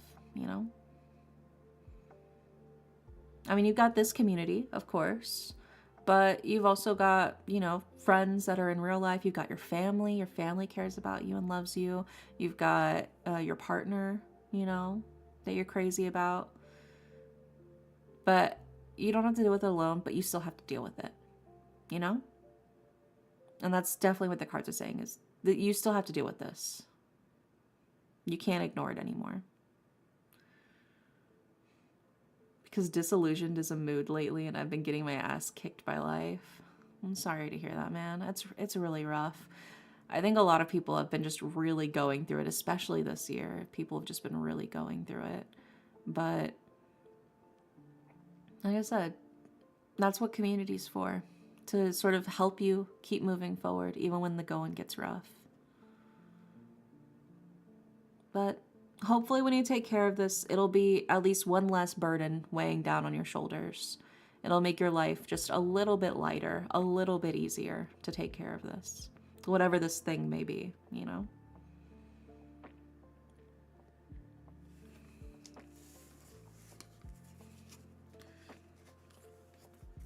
But I hope that helps, Nugget.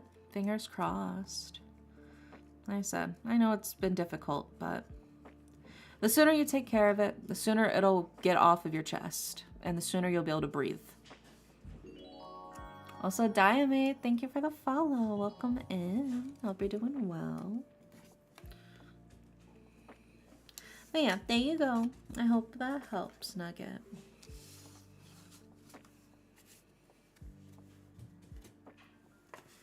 And then next up after Nugget is... Oh my god, puppy's back from his walk. I can hear him. Next up is Kai. Kitty Kai. And Kitty Kai said, how's 2026 gonna go for me and my kitties? Let's see what we got for you, Kitty Kai.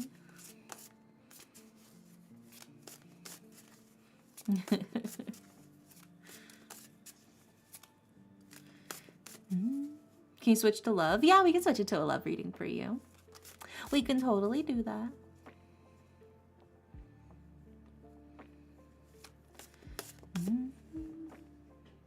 Buppy. Why is everybody saying Buppy? Oh, did I miss something? Why is everybody suddenly saying pupper and puppy? And did I miss something? Huh? I'm so confused.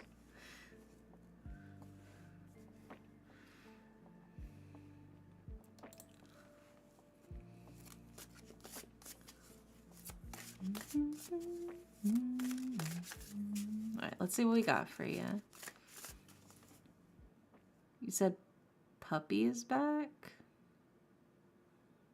Huh? I didn't... No, I didn't.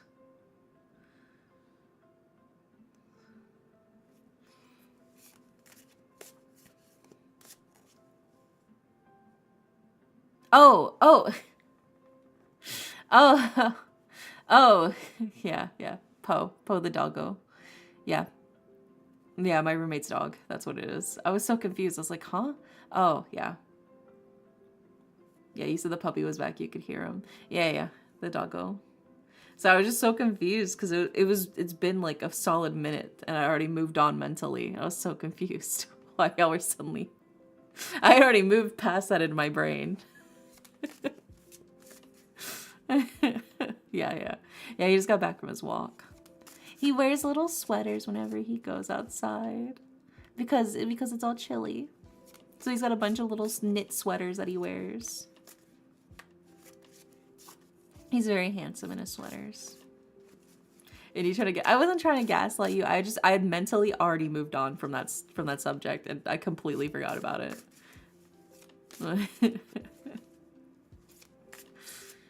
Is he a pity? He is a mixed breed, but I think he's like Jack Russell Terrier and some other stuff like all mixed in. But I think that's like the main one that they say that he's probably the most of, but he's definitely a mixed dog.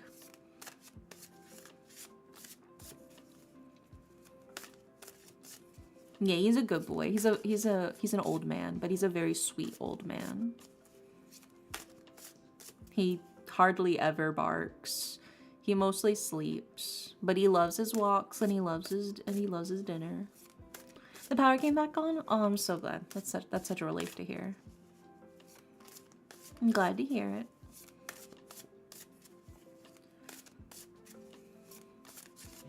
He loves his little snacks. He's a big fan of cheese and pepperoni. Though we don't give him too many pepperoni. We only give him pepperoni on rare occasion as a special little treat. But he do love his pepperoni. Also, that's so cold. I'm glad you got the power back, though. Put the heater on. Get nice and warm and snuggly.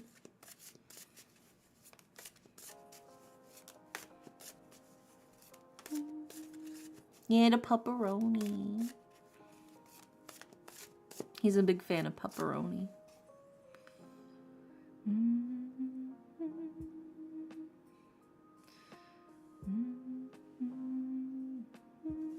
Alright, so Kitty Kai wants a love reading. Whoa, get back in my deck, please. There we go.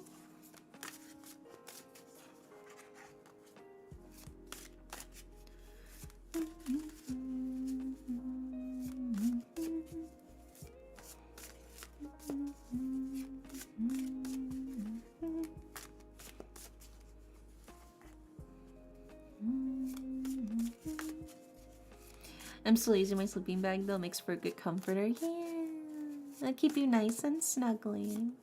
Yeah, I've got my heated blanket. I've got like my normal comforter and then I have my heated blanket on top of it.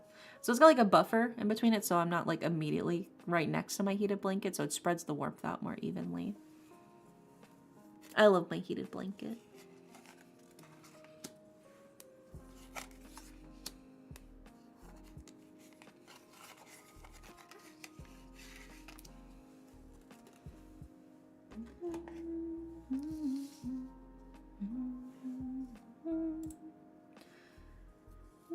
Now let's grab your Oracle card as well, Kai.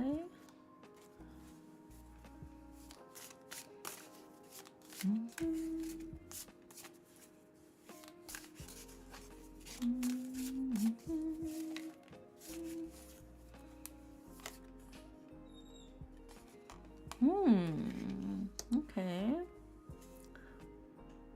It's an interesting one. All right, let's go ahead and put these cards up on the screen for you, Kitty Kai, for your love reading. We've got the...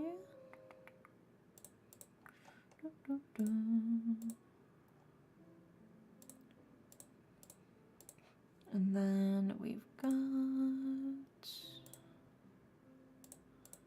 And then...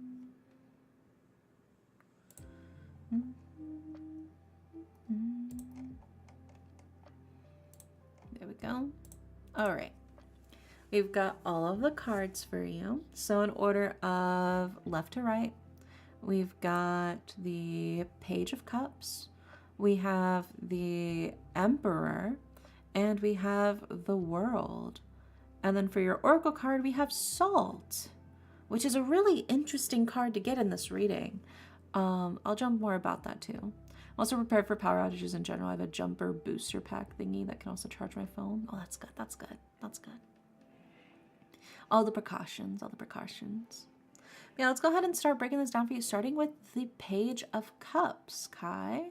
So the Page of Cups is somebody who is very much, I would say, like a wild, hopeless romantic. Somebody who's very sweet, but very easily worked up. I think it's probably very easy for you to fall in love with other people. You probably develop crushes on people very quickly, I would even say. But it's somebody who's very innocent, very honest, and very open with their emotions and how they feel, right?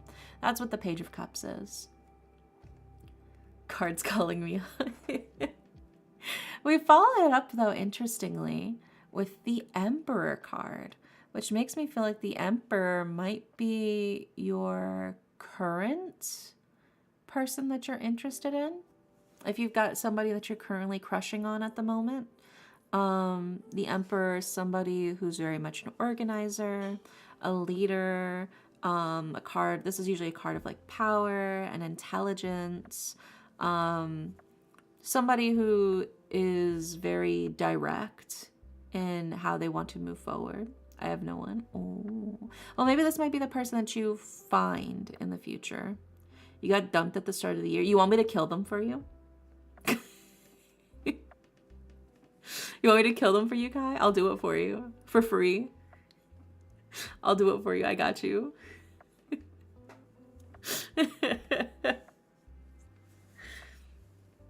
But I think this is probably the kind of person that you're attracted to, is somebody who is very direct, very much who takes charge, somebody who knows what they want and is not afraid to allow others to do what they do best in order to make the whole situation better, right? They don't feel the need to do everything themselves. They know how to sort of divide the work to who does things best. They know how to lead people to bring about their fullest potential, right? I was good all year. Let me crash out for Christmas one time. I'll allow it. I'll overlook it. They live in Ohio. They're punished enough. Oh my God. That's crazy. But I think that's the kind of person that you're attracted to, is somebody who can help you push forward, and somebody who knows how to take charge, and somebody knows what it is they want as they take the lead, you know? And then that sort of brings us to your third card, which is the World, right? And the World is a card of travel. It's a card of change. It's the path to moving forward to the goal that you're looking for, right? So I think as long as you have, you wear your heart on your sleeve, you're open with your feelings and your emotions, and you keep moving forward, I think you will certainly find that what you're looking for, especially in terms of love, will arrive on the path. I think you will certainly find somebody. No doubt about it. I think you will certainly find love. It's just at this point, I think, a matter of time. But interestingly, we have your Oracle card, which is Salt, right? And Salt is a card of protection. It's a card of banishing negative energy, which is a really interesting card to get here because, like I said, Salt is a card of like purification. This keeps the bad things away. And I think that this is sort of like the card telling you, like, you may have not found anybody just yet. And as you keep moving forward, maybe you'll miss some opportunities, but that's just like keeping away the bad energy of other people. It wouldn't have worked with those other people. So don't stress that it didn't work, right? This is the cards saying like that was protecting you. That was keeping you safe this whole time, is the fact that you weren't in a relationship with somebody else and, things hadn't happened. So don't stress too much. Just, let things happen as they happen. As you keep moving forward, as you keep walking down your path, you will find your love. So don't worry too much. You will find it. It will arrive. Just let life continue carrying on, keeping away all of the bullshit, all of the negativity, all of the bad energy, and keeping you safe. Right? Life right now is sort of holding up a shield, which is keeping away all of the bad eggs, but at the moment it is also sort of keeping away potential other love interests. So just keep moving forward. Things will start to slow down, things will start to chill out, and then I think you'll be able to find the person that you're looking for.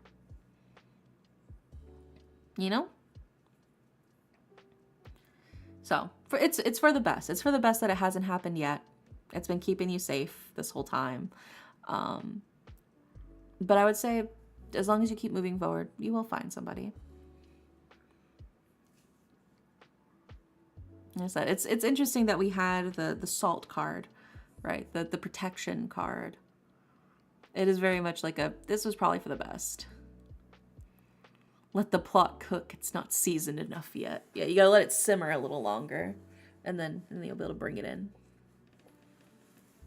But it's simmering.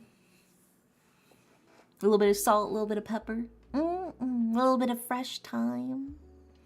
Add more salt. Yeah. More salt, more protection, right? Oh my God, dude, that reminds me. One time, one of my old roommates had made spaghetti, and she was like, yeah, I made spaghetti. See, do you want some? And I said, oh, yeah, sure, right? So I grab a bowl, and I make my bowl of spaghetti, and I bite into the spaghetti. And it is the saltiest thing I had ever eaten. It was completely inedible. And so now I'm like hacking. I'm like, like, what did you put in this? Why is it so salty?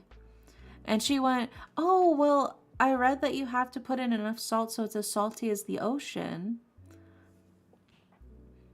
And I'm like, the spaghetti is like actually completely in. I didn't even know you could put in that much salt into something to make it taste like that. It was horrible.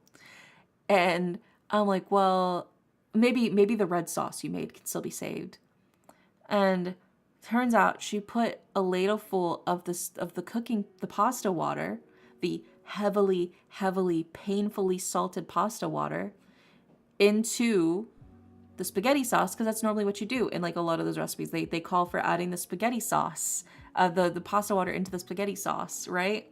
So now the pasta sauce is also way too fucking salty too. So the whole meal is completely fucking inedible. I'm like, there's no saving that. You cannot save this meal. Like, I don't even understand how you looked at the amount of salt you put into that and thought, yeah, that's fine. That's good. That's normal. Dude. Ugh, it was horrible. Terrible. Oh, complete waste of spaghetti and meat sauce. A pinch of salt and 3 knobs of butter.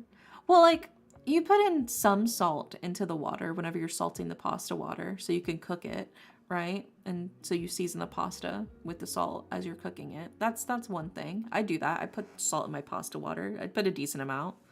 But not that much. I swear to God, she must have put in like half the fucking container of salt into the pasta water. For one thing of pasta. And that's just,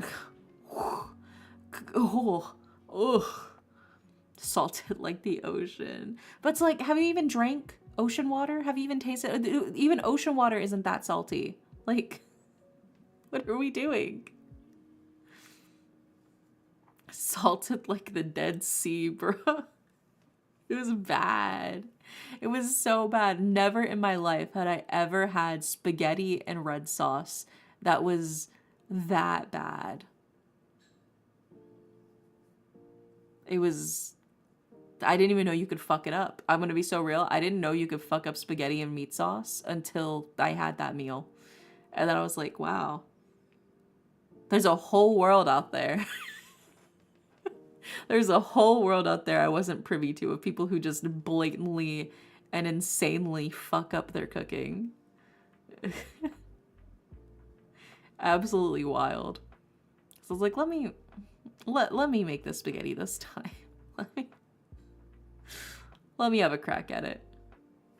By the power of grams of sodium, you can fuck up any dish. It's so crazy because like that in that instance, she heavily oversalted. Meanwhile, my current roommate, whenever he cooks, I feel like he underseasons everything. All of his food is very plain and bland, so I usually have to go in afterwards and add seasoning in. But it's like, at this point, I would rather take the bland food. At least you can just add more. You can always add more. You cannot take away the salt, right? There's no way to remove the salt from the meal. But you can always add more. You can always add more. So, you know what? I'll take the bland underseasoned food over the heavily painfully overseasoned spaghetti. Stop making me overestimate my inferiors. God, I completely forgot about that. But yeah, no, that was, it was bad. Would not recommend. 0 to 10. Waste of spaghetti and meat sauce. So, anyway, I'm sure you'll find your love soon, Kitty Kai. It's just the cards are saying that you've been kind of protected from all of the energy, from the negative energy and the good. So now's your chance to just keep moving forward. When you confuse the teaspoon with the ladle. I don't even know how much salt she fully put in there because I wasn't watching her. Quit wasting meat. That shit's expensive. Well, I don't think that was meat in it. I think it was just red sauce. But it was still a shame. It was still a shame. Very painful. Would not recommend. Is the queue still open? It is a channel point redeem. So let me see. It looks like all of them are currently claimed at the moment, but we're going through the queue right now. And as we go through the queue, some people tend to disappear by the time we get to them. And then so we'll skip them. And then the end of the stream, we'll raffle off whatever slots that people disappeared from.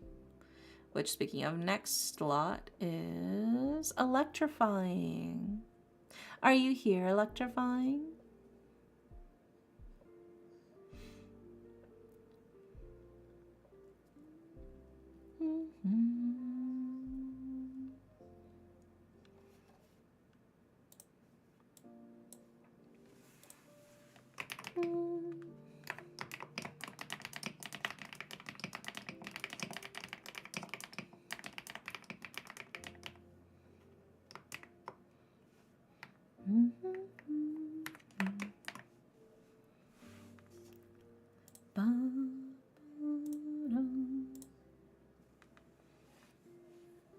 Okay, electrifying is here. Nice. Alrighty. And electrifying said, general reading, please. Been going through a hard time and I want to see what the cards have to say. Let's see what we got for you, electrifying. What's the queue looking like? We're doing electrifying's reading right now. Then after electrifying is you, Lazy. And then after Lazy is Misamo. And then after Misamo, we'll be fully caught up with the queue. Also, good night, Jacob. Sweet dreams. I hope you sleep well.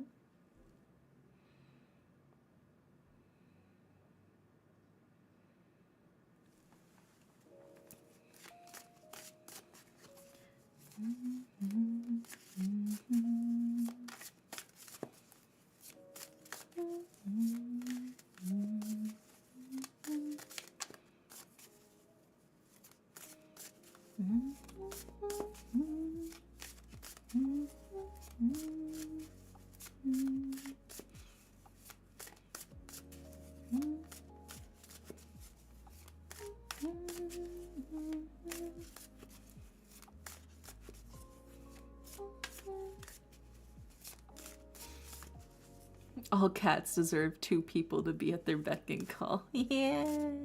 More kitties, more love, more life. I do love kitty cats. They're so cute.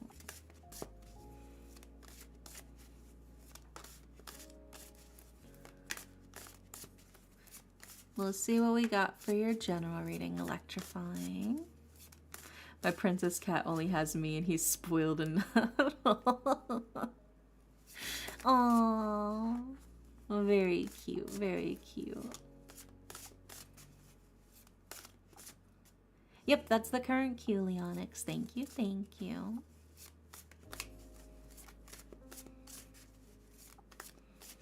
Yeah, I love cats. They're so adorable, man. I'm also a big fan of cat ASMR. It's such a good genre. Fantastic.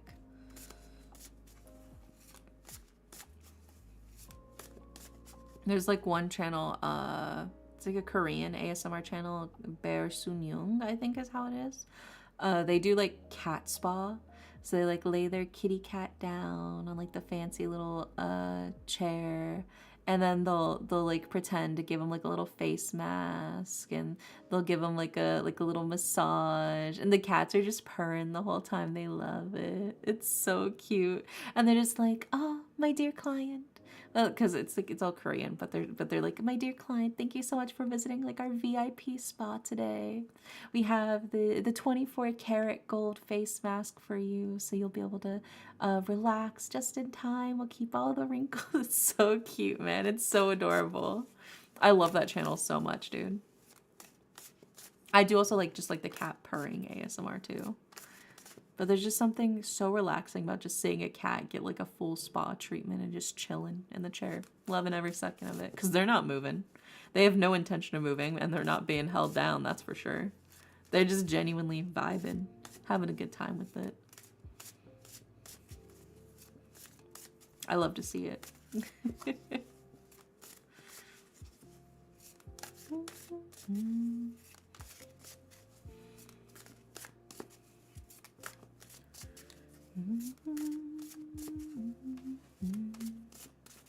Let's see what we got for you.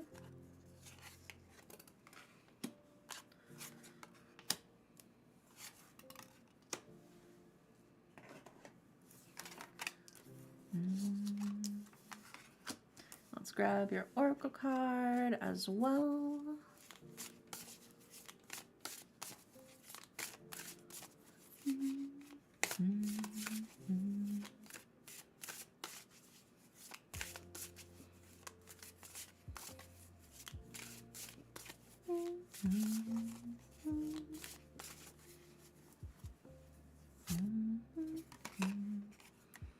Okay. We got all of the cards for you, electrifying. So let's put them up on the screen, starting with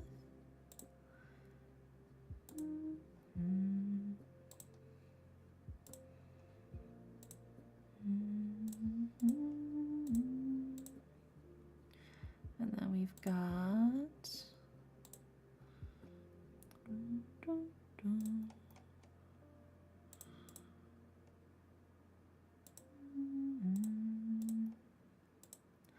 and then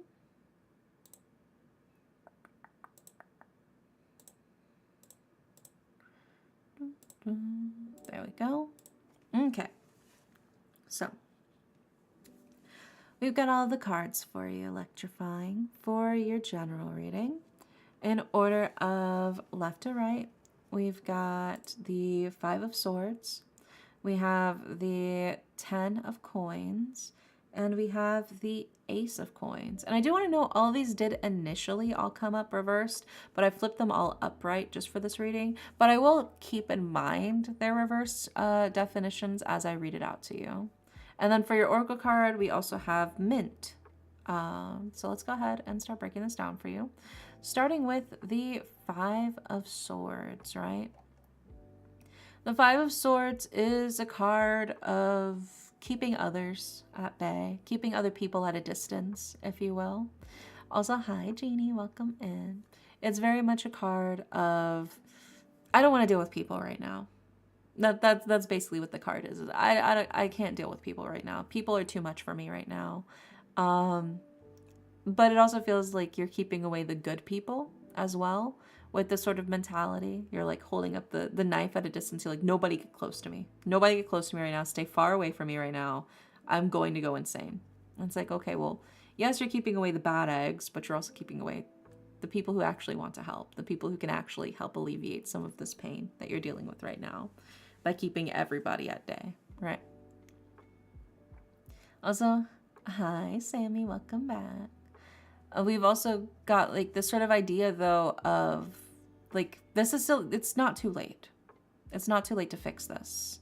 You can still mend things between other people. This is a chance to fix bridges.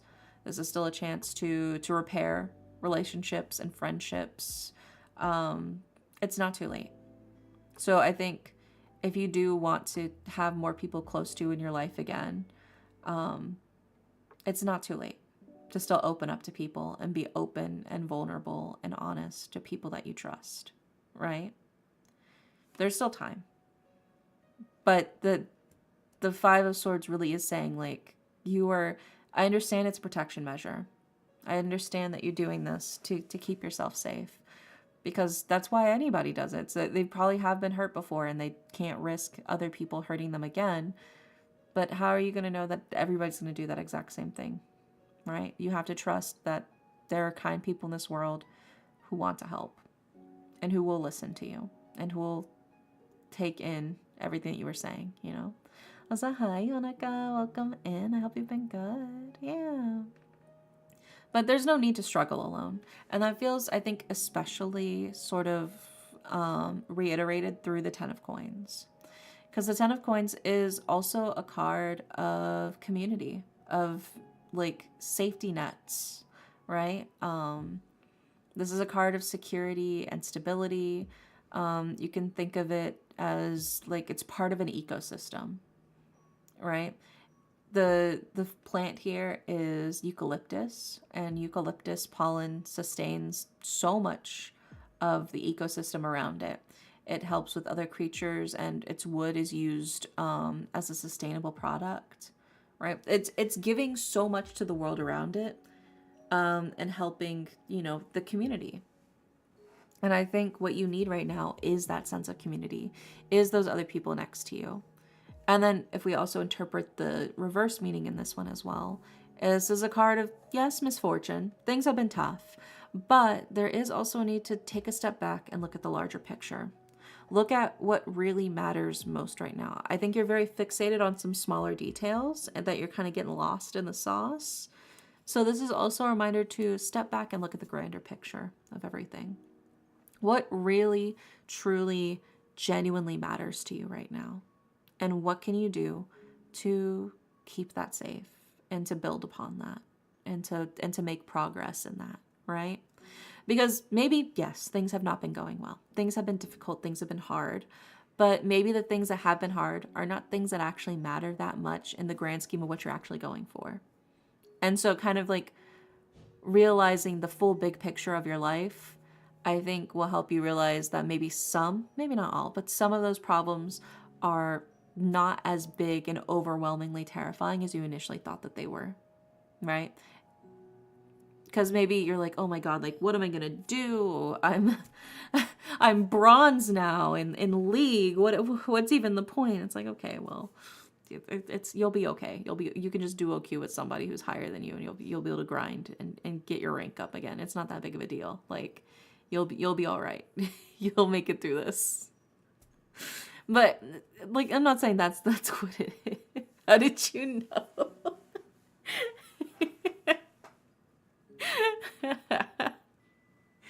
But some things can feel really overwhelming. And it's not to say that they're not bad things and that they don't suck, right? But rather, sometimes our brains make mountains out of molehills, right? There's no need for you to stress over some stuff, right? There's the whole idea of if it's not something that's within your control, then there's no reason for you to really stress about it. If it's not something you can actively change, then there's no need to worry about it. JK, but I understand what yeah. Like, I'm not saying that these problems and these issues that you're going through don't suck. They absolutely suck. And it really is shitty that it happened.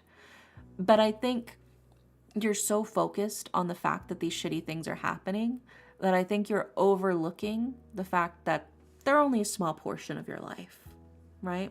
There are other things in your life. There's the whole bigger canvas painting of your life, and you're narrowed in on this tiny detail, and you're like, man, this fucking sucks. The whole thing sucks. The whole canvas is trash. It's like, okay, well, we can paint over that bit. We can fix that little bit, and everything else will be fine. Things will go according to plan. Don't throw away the whole thing just because there's a couple of spots that need fixing, right? So taking the step back and be like, actually, no, I can salvage this. I can fix this. This can be fixed. This can be worked with. It's not over yet, I might have to, borrow a couple of brushes from my friend, and maybe some specific paint colors from another friend, and maybe another friend can help me with mixing. But this can be fixed. This painting isn't something that needs to be thrown away. All right? That's kind of what the cards are saying here as well. And then following up with the Ace of Coins. And because we specifically had the reverse Ace of Coins, the reverse Ace of Coins is a card of like greed, right? I think you want everything to go swimmingly, which of course, who doesn't really? But I think you're so focused on the things that aren't going well that you're letting it kind of consume you. Like, this should have gone well. Why didn't this go well? This needed to go well. It's like, actually, I mean, you're really fine that it didn't go well. Like, yeah, it sucks, but like, you'll be okay, right? I actually wrote a poem related to this. Yeah, writing is a really great way to vent out a lot of frustrations. It's a very healthy and like creative method to get those emotions out onto paper and to, I think, to reckon with the feelings that you're having right now. I think that's a great thing to do, is poetry. But I think it very much is like a matter of, don't let your desire for everything to run perfectly smoothly to overrun and corrupt all of the wonderful things you do have in your life just because a couple of things didn't work out, right? It sucks that those things didn't work out, and, you know, wish it could have, but it didn't. But you just got to reevaluate what's actually most important right now. And that brings us to your oracle card, which is Mint, which is a card of abundance, persistence, and proliferation. You will move past this. You will keep growing. You will keep moving forward. You are not going to be stuck on this forever. I promise you, you are not going to be stuck on this forever. Give it like a month or two, and you're probably going to forget about a lot of this, or you'll be joking about it with, you know, your friends. Like, oh my God, you guys remember when I was having a meltdown over this? You know? But Mint continues to grow. Even in the craziest of conditions, Mint can continue to grow almost like a weed in some instances. And I think that's what you need right now, is just the trust that you'll keep growing, you'll keep moving, you'll keep thriving even in circumstances where you would normally not expect anybody to be thriving. You'll be fine. So just breathe. Trust that even when the going gets tough, you're tougher and you'll keep going. You know? But yeah, I hope that helps electrifying. Maybe that gives you a little bit of reassurance that, yes, what happened did absolutely suck, but you don't have to deal with it alone. And sometimes you just got to reevaluate the bigger picture of everything. Yeah, I'm glad to hear it. There you go. Yeah, just deep breath. Just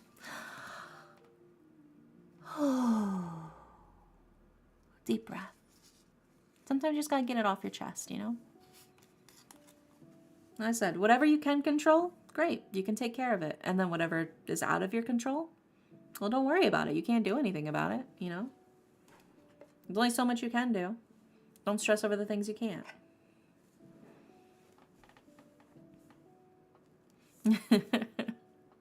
Yeah, next up is Lazy. And Lazy wants a love reading. And Lazy said, time for me to get bullied again by the cards.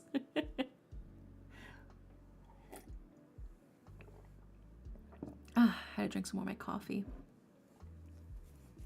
All right, let's see what we got for you, Lazy, for your love reading.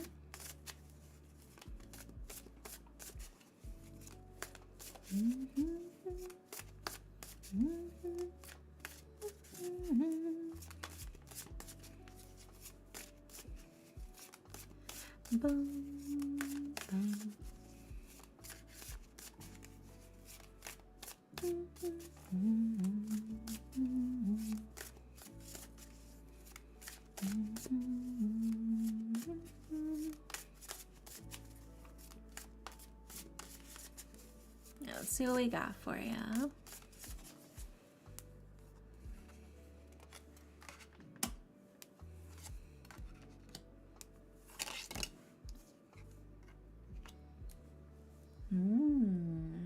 Okay. And let's grab your oracle card as well, now that you're subbed.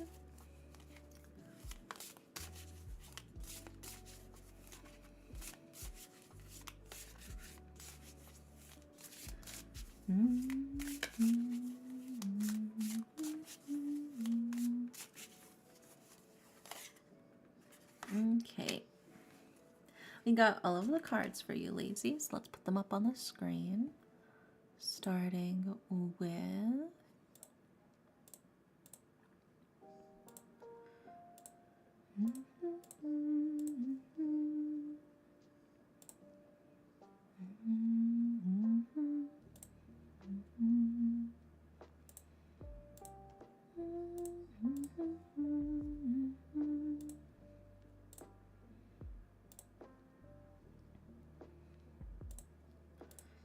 Alrighty, we got all of the cards for you. So, in order of left to right, we have the reverse Two of Swords, we have the reverse Six of Coins, and we have the Six of Wands.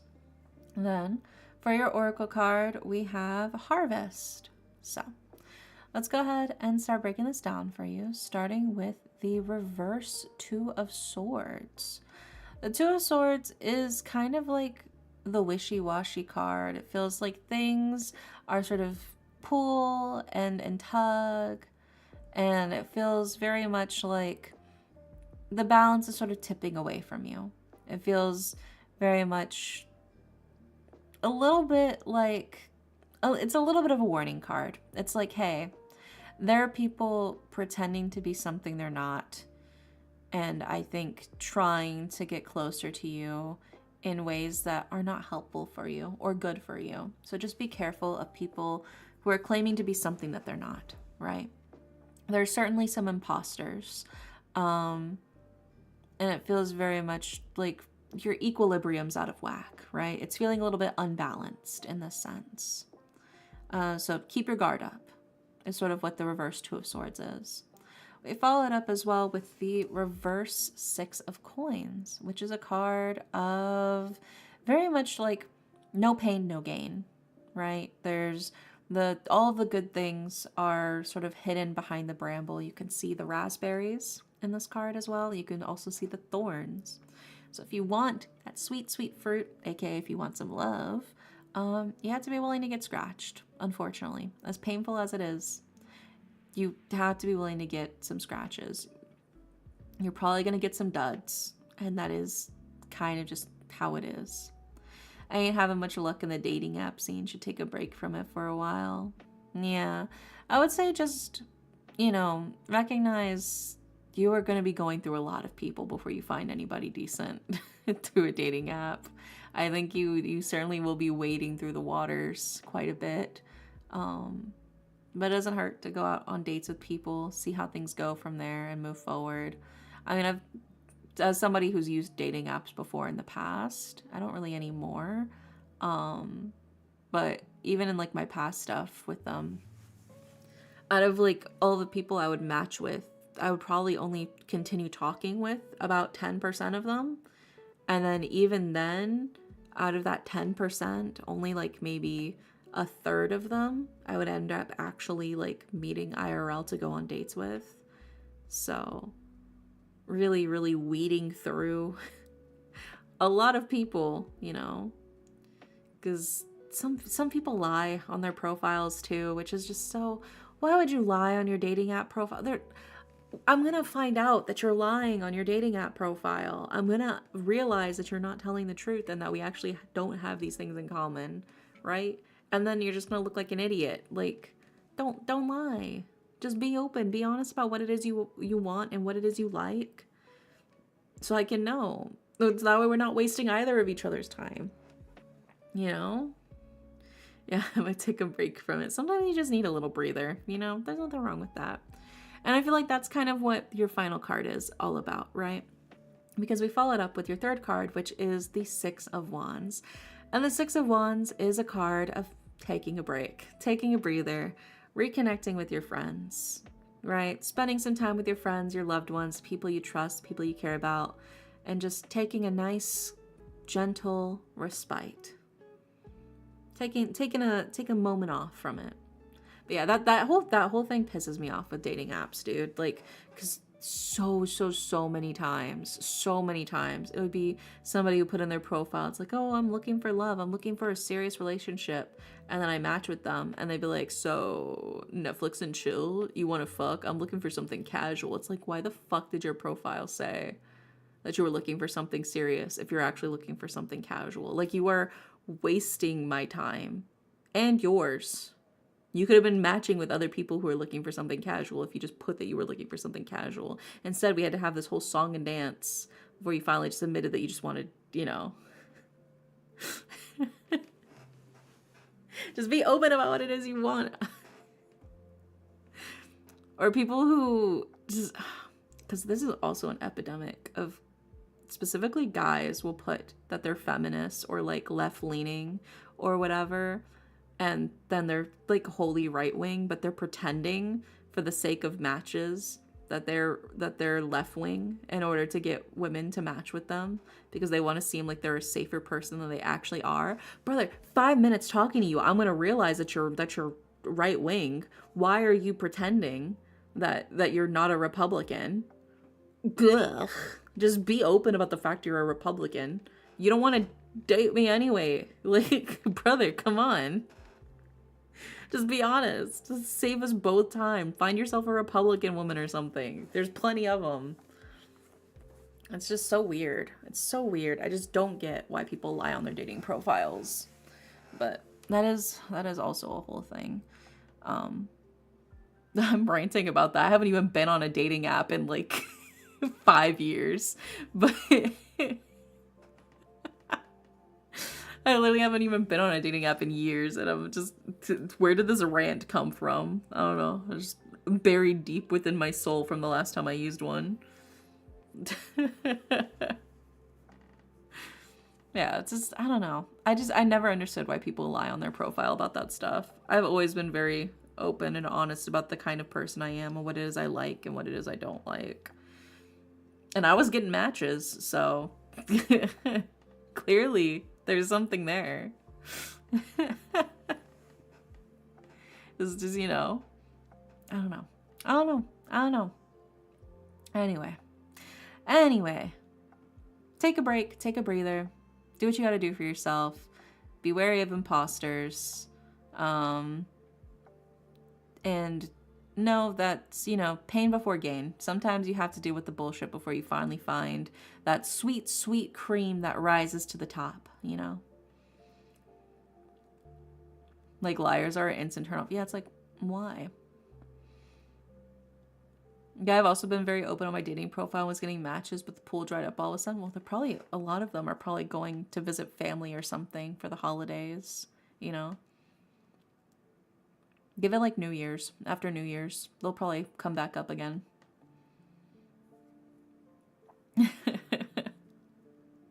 Also, Diamate, you're such a good darling. You're a very, very good darling. There you go.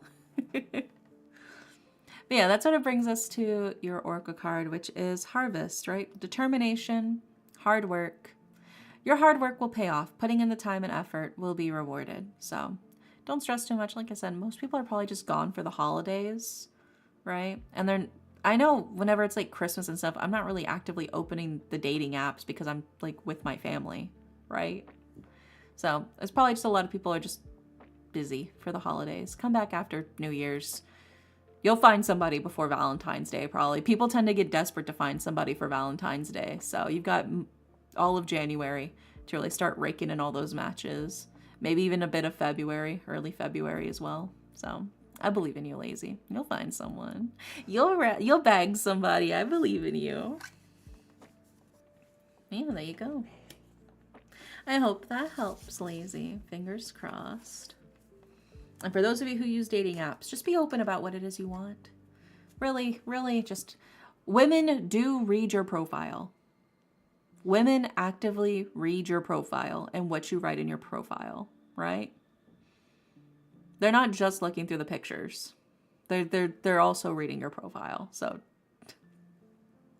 please just write like what you actually want and what it is you're looking for. Because they're reading it before they swipe. I feel like sometimes like guys don't even read the profile. They just swipe on the picture. It's like, bro, don't you want to know anything? Like, what if I put that I'm a serial killer in my bio and you still swiped on me? Like, are you crazy? I don't know. Anyway, next up is Misamo-chan. Hear me out, garlic bread. Oh my god, dude, I've been getting some crazy garlic bread and like other delicious cheesy breads on my TikTok. It looks so delicious. Like, I saw a recipe for chicken Alfredo cheesy bread. It was crazy. It looked so good. I was like, my mouth was watering. Also, hi, Misama. I would never swipe left or swipe right. I don't even remember which one it is. Which one's the good one and which one's the bad one? I think it's if you swipe left, it's bad, and if you swipe right, it's good. I don't remember. Ugh, fuck, what was it? Who's used a dating app recently? Which one is it? Which one's good and which one's bad again? I don't remember. I think it's left is bad and right is good? Or is it right is good and left is bad? Yeah. Yeah, okay. Okay, yeah. I was trying to remember. I'm like actively, you can't see. I'm holding up my finger as I'm trying to imagine swiping. It's been so long. It's been so long. I believe in you. All right, let's see what we got for you, Misamo-chan. And Misamo-chan wants a general reading. But yeah, just take a breather, take a break, lazy. Like I said, most people are at home or visiting family for the holiday. They're probably out of town. They'll be back by the new year. And then I'm sure your dating pool will be more active again. Especially since they probably got hounded by their family of, oh, when are you going to bring a partner over? When are you going to introduce us to your boyfriend slash girlfriend slash whatever? So, trust.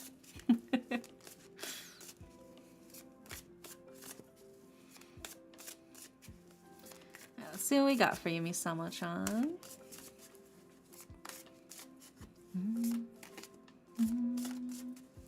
Spins into existence. Hi, wandering. Welcome in.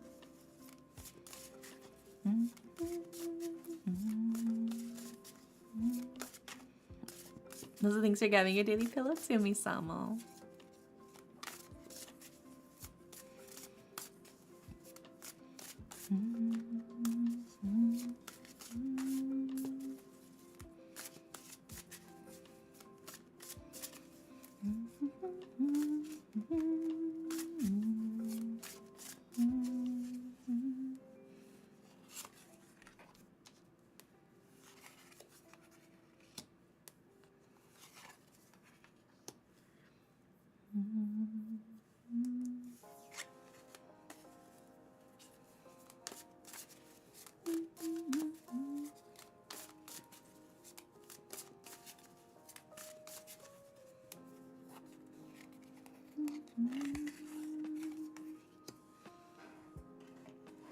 Okay, we got all 3 cards for you.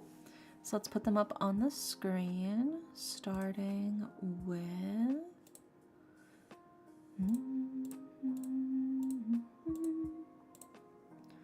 And then we've got... And then finally we have... There we go.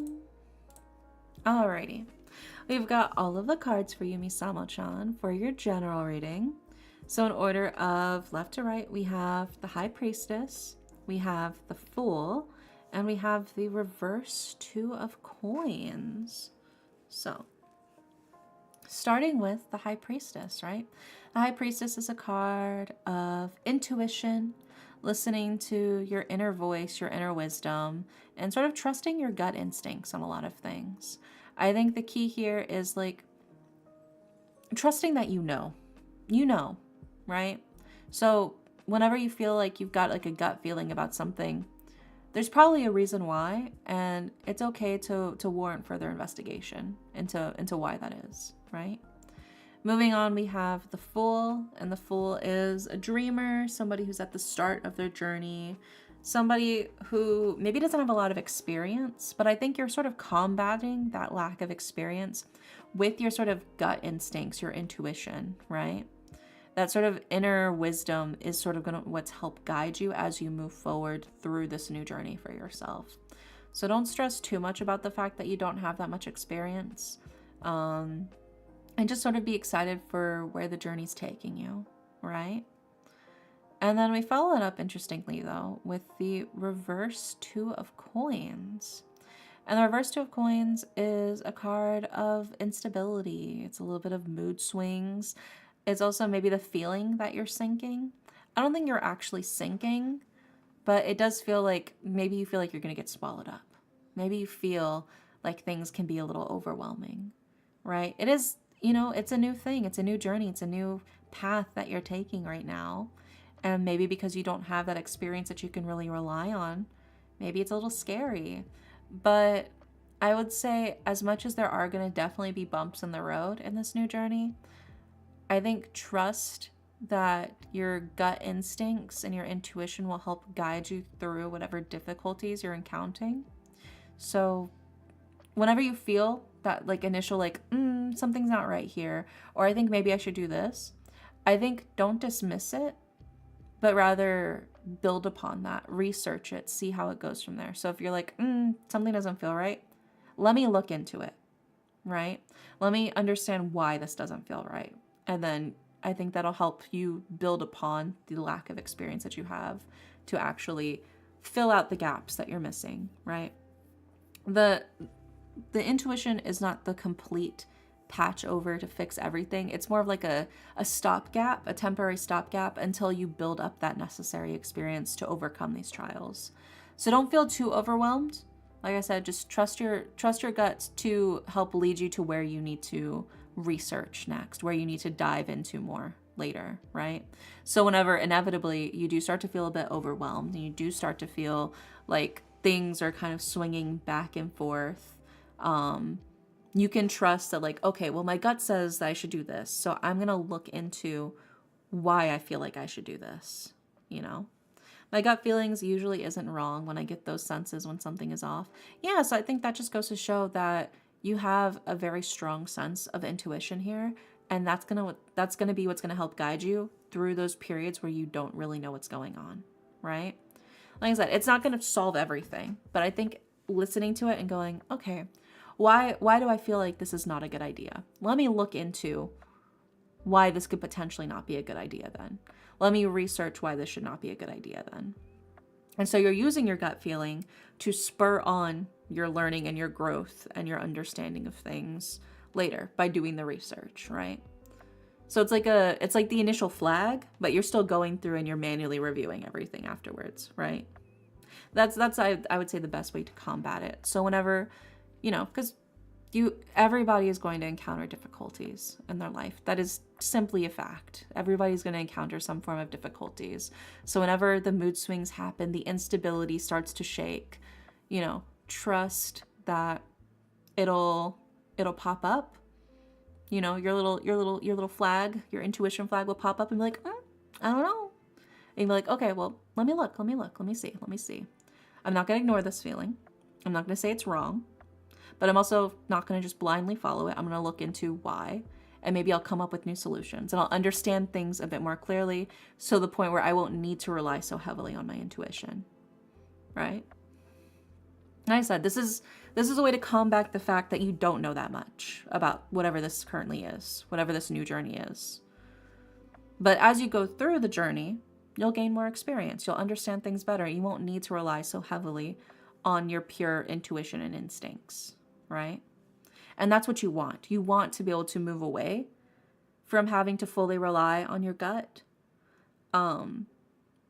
So by temporarily using your gut as a way to research into things is a great way to eventually make it so you already have the knowledge. Yeah, my partner is going to Spain to walk the Camino in April, and that's something I'm learning about. So when she's gone, I know she'll be okay. Yeah, I mean, I definitely think so. It's something that's, new, maybe unexpected, something that you're not fully sure of, but getting all of that knowledge so when the time comes, you have it at the ready, right? What are things you feel like could go wrong? And then you trust that, and you look into those. Okay, well, here's things that we should be aware of. Here's things that we can know about that. Here's what we can do here.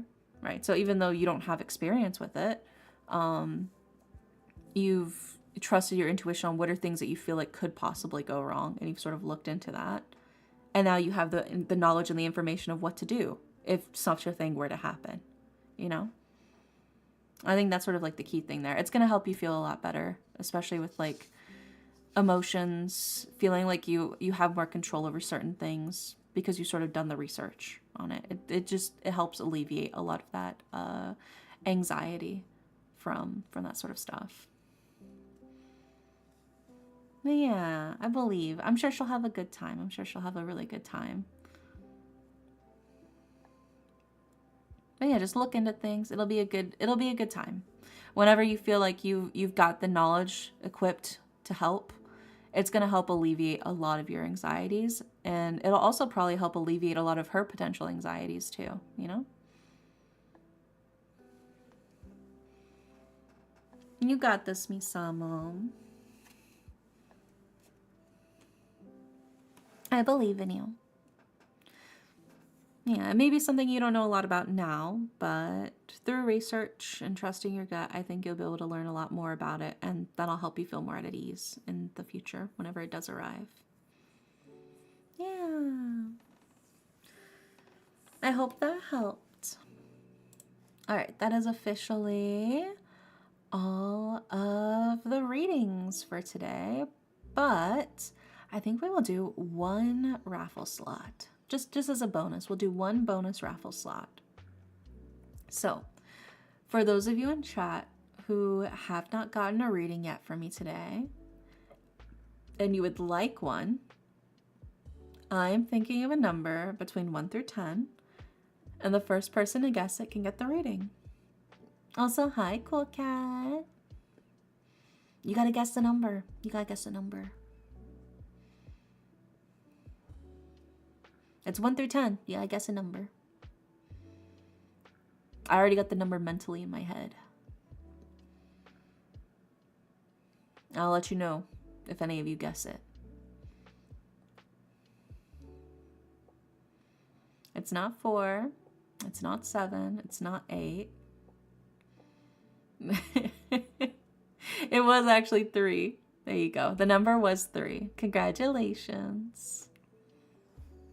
What would you like for your reading, Cool Cat Derek? Yeah.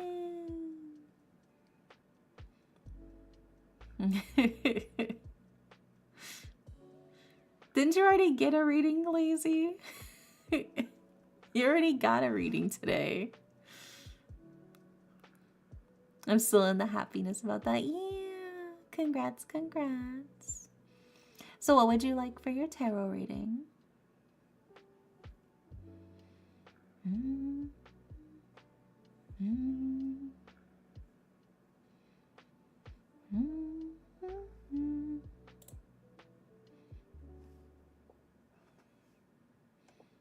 Mm.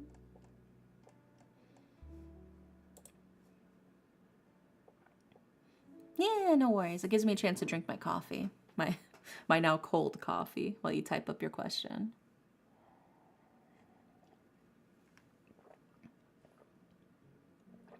Let me just chug the rest of my cold coffee.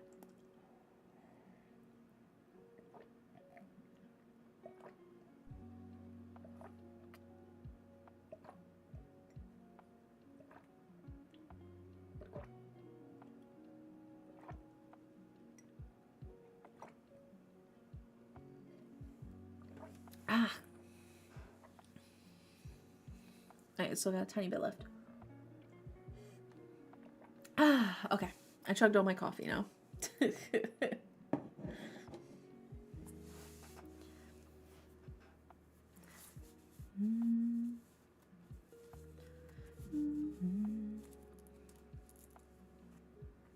What you got for me? What you got for me?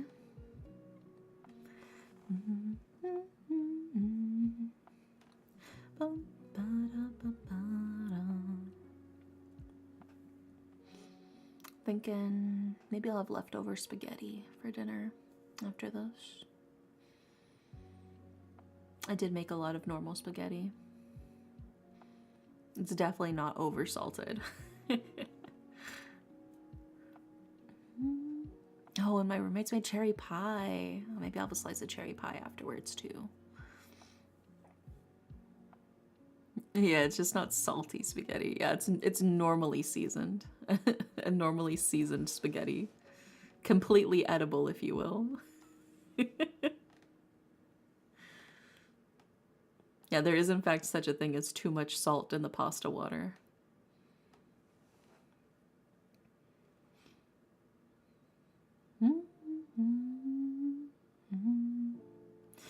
Oh, okay. So recently I'm planning to go to Thailand in January, but I also plan to move to a different city in the same month. So I'm wondering, should I push my trip to Thailand to February and focus on moving in January? Or should I still go on the trip? Okay. Well, let's see. Let's see. What do the cards think? It's a very busy month, huh? New year, new you.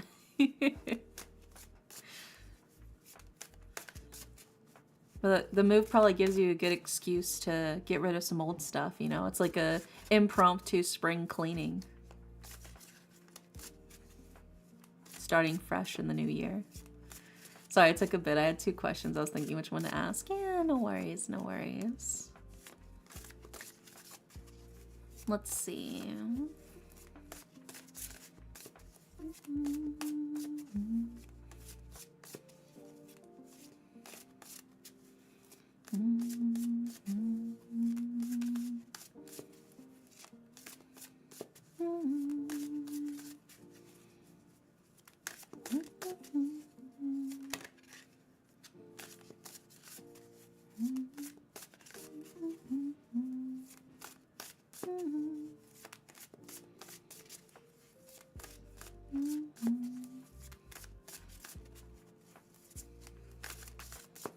Let's see what we got for you. So thank you for the follow. I appreciate it.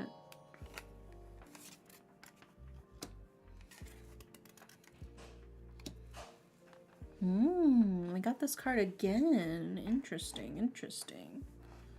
Okay. That's actually very funny. I shuffle the cards very thoroughly. I'm sure you probably heard me shuffling them. But only one of these cards is different. Let me go ahead and put up the different card.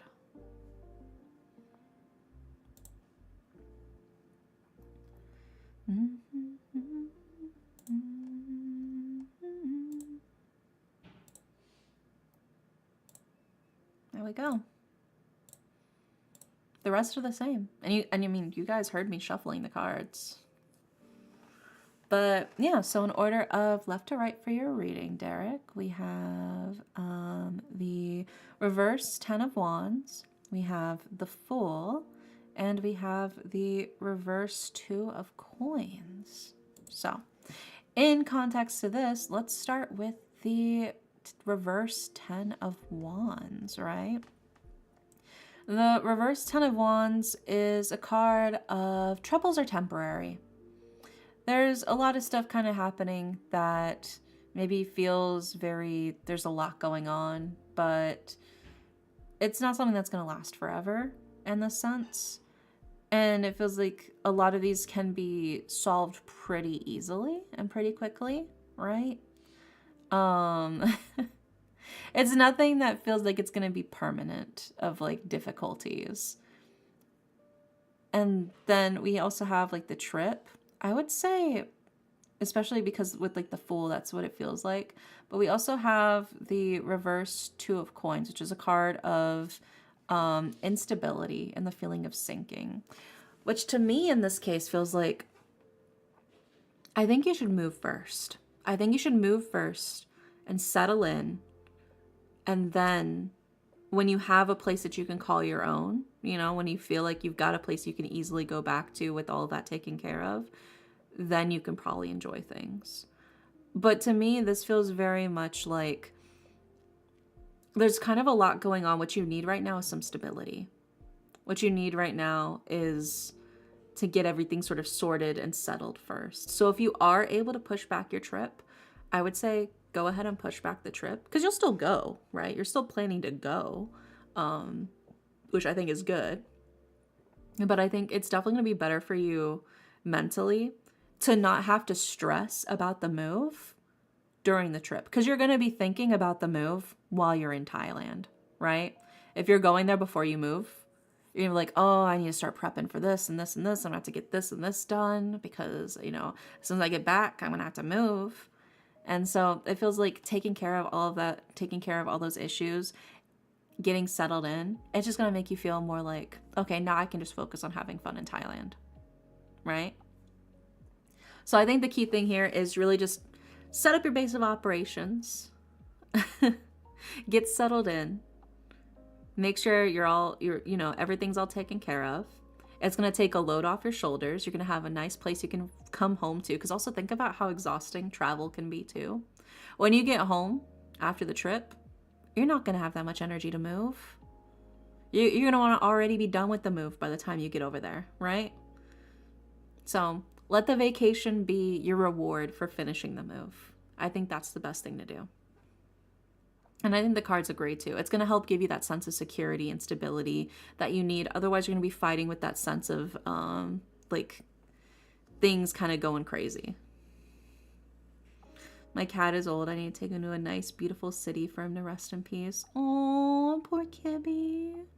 I'm sure he's lived a very long and beautiful life. And I'm sure he'll love the sights. Yeah. Give him lots of little head scratches for me. Give him a little smoochie on the forehead for me. Yeah. But I think take care of the things you can take care of right now. He's still got years to live. Yeah. Give him lots of head scratches for me and kissies. But I think the key thing here really is get settled in. Take care of what needs to be taken care of. That way, whenever you do go to Thailand, you go on your vacation, you won't have to stress about all, because otherwise all those problems are going to be in the back of your head. Like I said, if you go to Thailand before you move, all you're going to be thinking about while you're in Thailand is the move. All you're going to be thinking about is, okay, I need to prep this, I need to pack that, I need to get rid of this, I need to make sure that this is settled, I need to make sure that this is taken care of. Moving is a big mental ordeal as much as it is a physical one. So go ahead, take care of all that stuff first. Get settled in. Get into the new place, get everything arranged, and then, yeah, if you can change your ticket, definitely, I would say, try to swap so you can get all that taken care of. It's gonna take a load off of you, mentally and physically, to just get the move done first before you go to Thailand.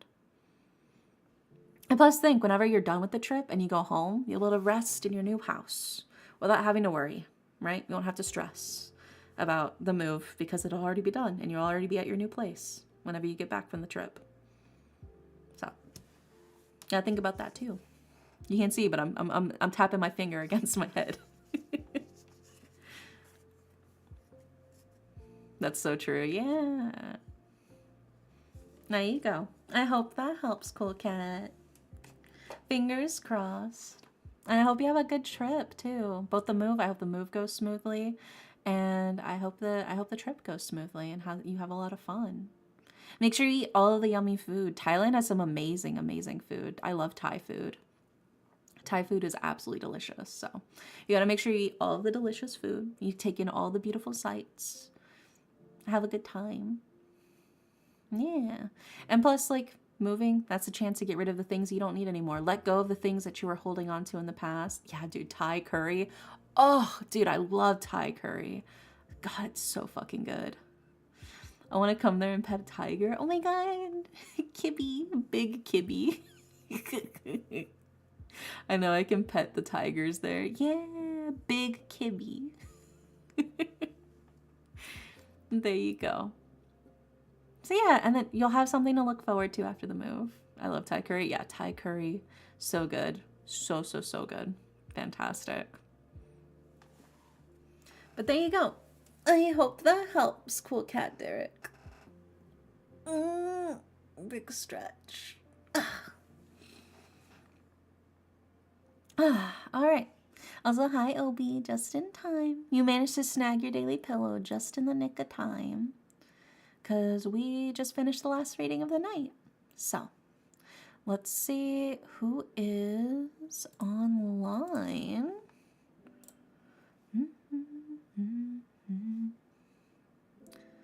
Who's up? Oh, is Twitch still being dumb for me? I think Twitch is still not loading for me. If I go to just twitch.tv. And it's still not loading Twitch for me. And if I go to my own page,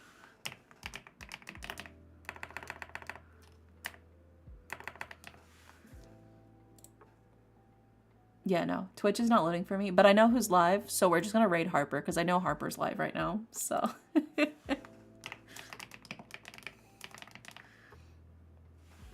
Okay. Tomorrow I am off, but Thursday we'll be doing a very, very special ASMR stream. It's been like at least a solid like year, if not 2 years, since my last ASMR stream. So I'm looking forward to it. I'm so excited. So hopefully I'll see you guys on Christmas night for some ASMR. But if not, no worries. I'll see you when I see you. Hope you guys have a wonderful, wonderful night. And Merry Christmas! Mwah!